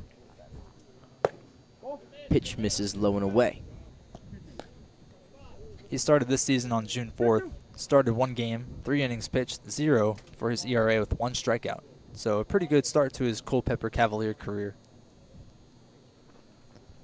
2-2 offering into Langley. Just misses inside. Count goes full.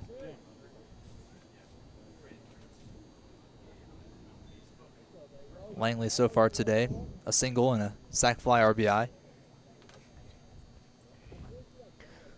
3-2 offering from Whitcop. Poked into left field. That one's going to drop. And Langley's going to slip coming around first base. Was probably going to hold up at first anyways. Got sniped by somebody in the trees who was unhappy that Pat Nias home run didn't go their way. And Langley safe at first. He's not going anywhere. I don't think he was going to go anywhere anyways, but took a pretty hefty turnaround first and ate some dirt. Now up for the Tom Sox is a new batter. It's not Hudson Luderman in the 2-hole. We're going to get a little pinch hitter here. It's going to be Preston Gamster coming in for his debut for the Tom Sox. So we're going to get yet another debut. This is debut number 3 of the day for the Tom Sox. So all 3 new faces here in Charlottesville will touch the field as Gamster joins Cole Cleveland and also joins Luke Crater in making their debuts here for Charlottesville. A native of Dallas, Texas, as that first pitch to him sails into the strike zone. Plays his college ball at TCU and Paris College. Yeah, was very solid at Paris College and delivered for them, and now makes his way to TCU. Was hurt this season, but worked some time in at short, worked some time in at third as well. Just a 150 batting average and 12 strikeouts in his 15 games played. 4 hits to his name. Look to turn things around heading into his senior season at TCU. Langley will pump fake a little stolen base attempt, and on that note of stolen bases, the 5 stolen bases the Tom Sox have tonight, their most since June 9th of 2024. where they did the same thing against Harrisonburg. The record in a single game is 10, so nowhere near that, which they also did against the Turks, conveniently enough, exactly a year before they had 5 on June 9th. So we're a day behind schedule, as obviously we had the off day on Monday, so had to take a day off. But June 9th is a good day for stolen bases here in Charlottesville, as the record was set, and this is now the most we've seen since that June 9th. A walk registered to Preston Gamster in his first at-bat here in the Ville. Runners on first and second, nobody out. Jackson Soroy at the dish. Batting for your Tom Sox. You know, I'm going to set an alarm on my phone for June 9th or June 10th, 2026. And just tune into a Tom Sox game and see how many stolen bags they have, just to see if history repeats itself yet again. It's quite a stat in the way that it's really been exactly a year. It's phenomenal. Been perfectly a year. We've had a year go around and set a record, then hit 5 the year after.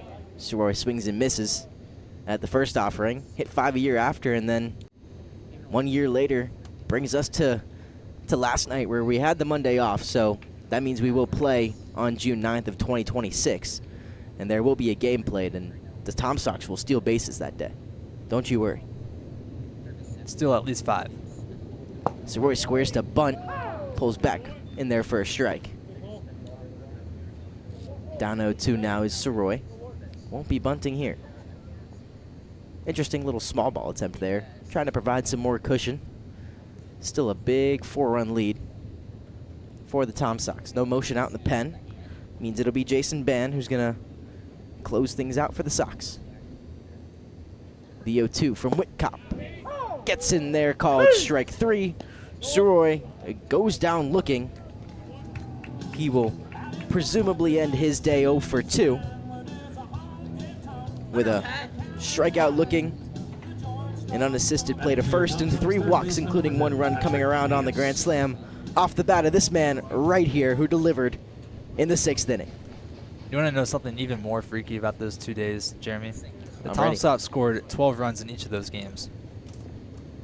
Well, And they have a chance to put up 12 runs again. Well. The opportunity has arisen. Is that the right word? Arose? The opportunity is here. We'll go with that one. There you go. The opportunity's here for Pat Neas. Oh, the Turks put up 12 runs. Tom Sox lost that game. Ah, well, Nonetheless. nevertheless, ground ball over to second base. An easy play made right there by Burrows. He'll go to first the easy way. And now runners on second and third after Neas goes down via the 4-3. First baseman Tanner Shadle now up to the plate. He's got himself a sombrero of strikeouts, but also a single and a run scored added into the mix. So not a lost day for Shadle. Not necessarily the best effort he's put together this season, but still productive at the plate. 1 for 4. Swings and misses at that one. Strike 1. Wondering if maybe the bowling has got his arms a little tired and kind of lost his touch of the plate. Maybe we shouldn't take Tanner Shadle bowling anymore. We gave him an off day, though. So we went bowling on a Sunday after the game got canceled. Gave him the off day yesterday. Was hoping the wrist, the forearm, the elbow, the shoulder will be all back and rolling here today. The 0-1 pitch misses downstairs. Is quite literally kicked away behind the dish by Chrisman, but no motion from Langley at third. The Tom Sox would love some insurance runs here. You know, you've got a guy 90 feet away from the bag. You've got a guy in scoring position along with the guy at third base. To get some insurance runs here and put that lead up to 5 or 6, it's a lot more favorable for the Tom Sox than just 4. Because we've seen how quickly a 4-run lead can go away. Things can shift drastically here in the VBL. No lead too safe, and no lead too large. A 2-1 count now on Tanner Shadle. The offering, fouled away to the right.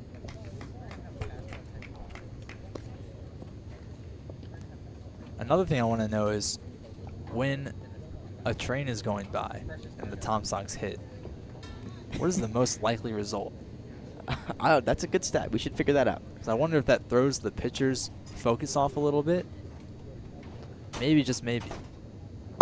Shadle swings and misses, and that will end the bottom of the 8th inning.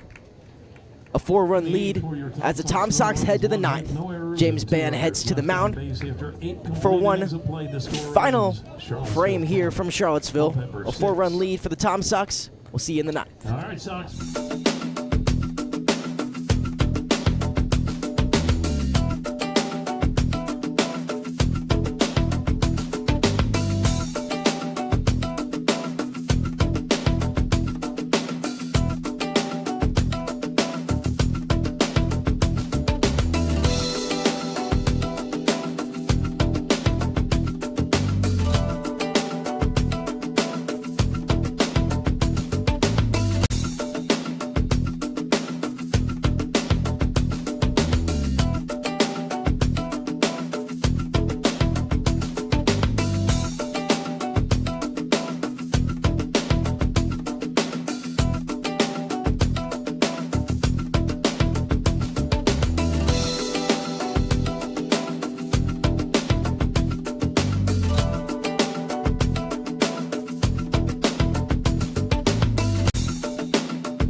The 9th inning brings about some changes for the Tom Sox.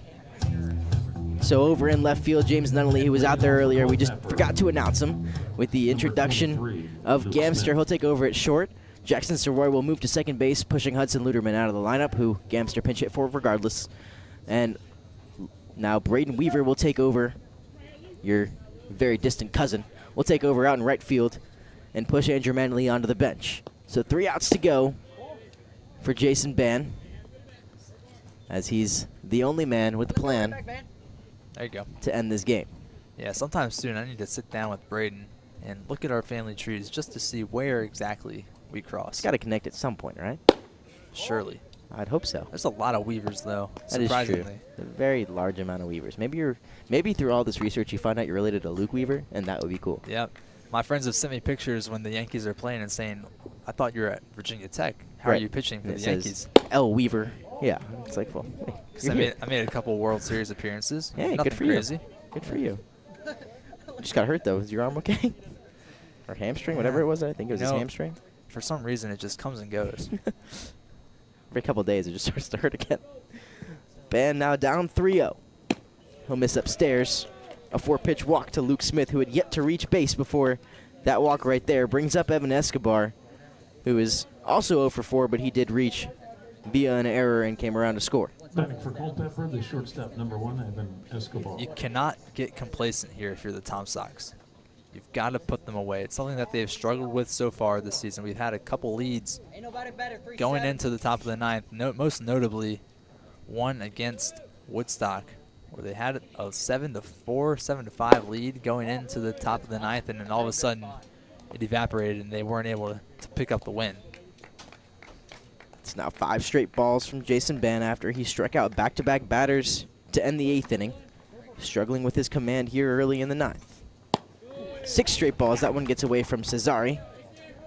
And over to second base is Smith now on the wild pitch. 6 straight balls. And no movement or anything out in that bullpen. You'd think that they just let him ride it out. Once again, no lead too safe here in the VBL. Ban steps off to recollect himself after the wild pitch. Down 2-0 here.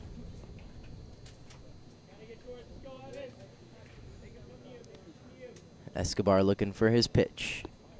Ban's 2-0, 7 balls in a row. Refocus. Tomlin's going to signal down, and that means a little bit of warming up, and it looks like it's most likely going to be Trevor Booten getting loose for the Tom Sox out in the pen. We'll get you word on that momentarily. 7 straight balls from Jason Ban. Make it 8. Back-to-back 4-pitch walks.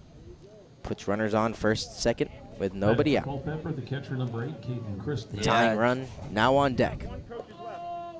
You have one more coach's visit for free. Just not the start that Ban would want, or the Tom Sox would want really in this inning. Given that it's the top of the ninth, given that you've had trouble holding leads, whether it be in the top of the ninth or in the second half of games, you think back to that Front Royal disaster class. And now you've got 2 on base, 1 in scoring position, and no outs. Caden Chrisman, the man who's orchestrated it all, mostly with 2 outs, now gets the opportunity here with nobody out. Ban finally finds a strike zone after 8 straight balls to start off the 9th. Locates there with strike 1 to Chrisman. Chrisman's 1 for 2 on the day, a strikeout in the 7th. Part of that 3 strikeout inning from Tristan Dietrich. Pitch misses. Ball 1 will go even 1-1. Had a strikeout in the 7th and reached base via the walk twice and had a single to third in the 4th. 1-1 from Ban way inside ball 2. Back to location problems for Jason Ban. Just not able to find that same rhythm. And maybe that comes with sitting out an inning. You have that rhythm going. You're in a groove and then you lose it. And now it's taken him 10, 15 pitches to not even be in a rhythm. And seems to have lost it now. A 3-1 count, in danger of loading up the bases and bringing the tying run up to the plate. Still movement in that bullpen. Chrisman getting his shoes adjusted. He's thrown 23 pitches so far today, 16 balls, just 7 strikes. Runner takes off. That one just misses outside. Bases co-loaded. Batting for Culpeper, Now you've got center fielder number the 15, tying run Donovan coming Mitchell. up. And oh boy, it's Donovan Mitchell, who we know is good in the clutch. Mitchell in clutch time. The Spider always delivers. We'll get some movement. They're telling Booten to get loose pretty quickly out there. Ban in some trouble now. First pitch into Mitchell, called strike 1. Nobody out, bases loaded. A 10-6 4-run lead here for Jason Ban and the Tom Sox. They fought their way back with an 8-run 6th inning. Got an insurance run in the 7th. Lead by 4. And the pitching has effectively shut down Culpeper since the 5th. Dietrich dealt in 2 2/3 with 6 strikeouts. Crater came in, ran into some trouble, but was saved by Jason Ban. Ban in danger now. His 0-2 pitch just misses outside. No favors being given to Ban right now. A lot of his pitches look like they're just hitting that zone, not according to home plate umpire Ben Robertson. Robertson's zone is tightened up. That one's tailor-made for a double play. We go 6, we go 4, we go 3. A run comes across to score, but Ben will take a double play any day. 2 outs now in the top of the 9th. It's 10-7. Culpeper just down by 3. You see the sport, you hear the Sports Center top 10 music coming on, and that will provide some huge momentum for the Tom Sox and Jason Ban, now knowing that he is 1 out away from retiring the side. 7-10 the score. Let's go, Ben. But now there's no tying run to be seen within the field of play. A lot of work to do now for Culpeper. Ban misses upstairs, ball 1. Booten, just in case, is getting loose with a lot of relative ease now. Was in a lot of trouble and was speeding up to warm up quickly. Now has slowed himself down. In there for a strike, 1-1.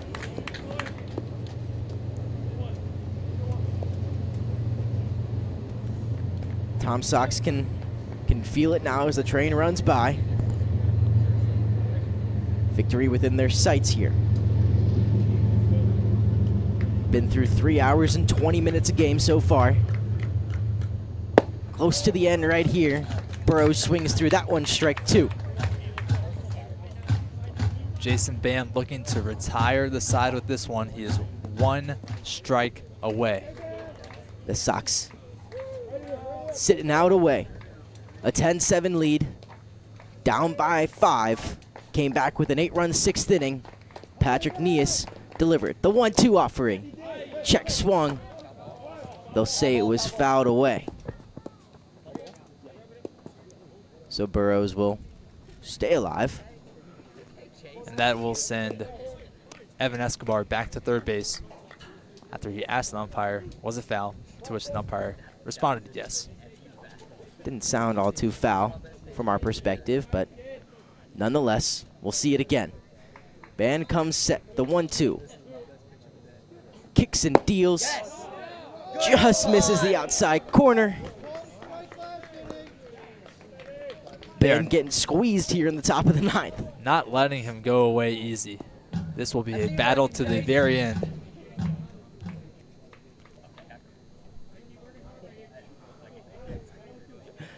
Jason Band looks in. 2-2 count to leadoff hitter Keaton Burrows. Had a good game at the plate so far. Can he do it again here? The 2-2 pitch fouled away. We'll do it again. Burrows has reached base in 4 of his 5 at-bats. Struck out to lead off the game. Reached via the walk in the 2nd. Was hit in the 5th. Singled in the 8th. And got on via the fielder's choice in the 5th. And his 2 at-bats in the 5th. The 2-2 from Band into Burrows. Fouled straight back. Burrows is on him now. Continues to fight at the plate. I believe that is the 7th pitch of this at-bat. Starting to reach some decent numbers here for Jason Band, but it won't matter as long as the last pitch that he throws is a strike. 35 pitches already for Band. Through an inning and a third of work. 2 strikeouts to end the 8th. Looking for a third right here. 2-2 fouled away. Keaton Burrows doing his leadoff man duties with 2 gone here in the 9th, staying alive. We'll see an 8th pitch. Just keep fighting. Both of these guys fighting tooth and nail. Burrows fighting to keep the Cavaliers in the game. Band fighting to end this game once and for all. Let's go, Band. Band comes set. Is 2-2 again. Just misses upstairs. 3-2. Hey, dog mentality. Let's go. Very, better. very close. No better way to end this one than with a 10-pitch at-bat. Band comes set, the 3-2. He's thrown 9 already. Here comes pitch number 10. Misses way upstairs.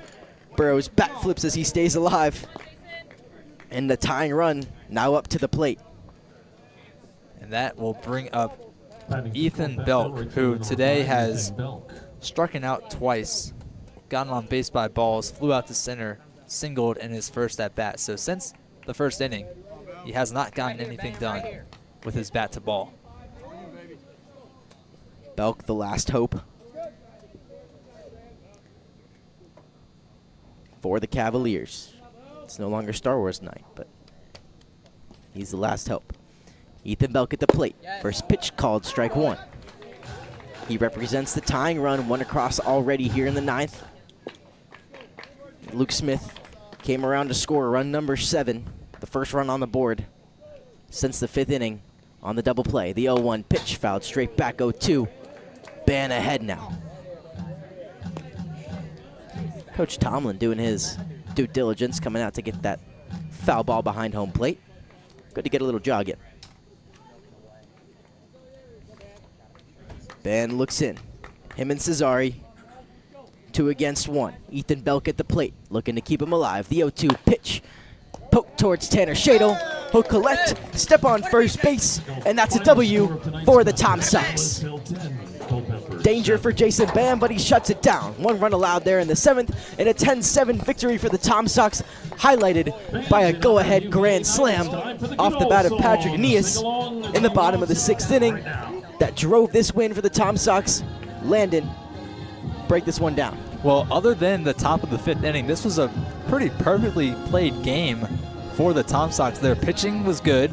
They only utilized 5 pitchers, but this time the pitching was more consistent. We didn't see as much downfall. We saw that when a pitcher would come into the game, they were able to get out of jams rather than thickening the jam even more. And then on the hitting side, being able to put up an 8 spot in the bottom of the 6th is something that has been unheard of for the Tom Sox this season, but it shows that the bats are firing, and 8 games into the season, it finally looks like the Tom Sox are playing the level of baseball that they want to play.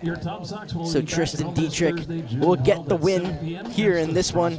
The loss, believe, will go to Mason Breton, who gave up that grand slam off the bat of Patrick Neas in the 6th. The save goes to Jason Ban. 10 runs on 8 hits, 6 errors for the Tom Sox, 7 runs on 7 hits, and 1 error for the Cavaliers. That will close things out right here from Charlottesville. A 10-7 win, and we'll be back in business on Thursday right here from CHO Airport Field. Thank you for tuning in. And for Landon Weaver, for Daniel Stein, for our reporter Luke Stefanisco, and our boss, Nate Schwartz. We'll see you on Thursday.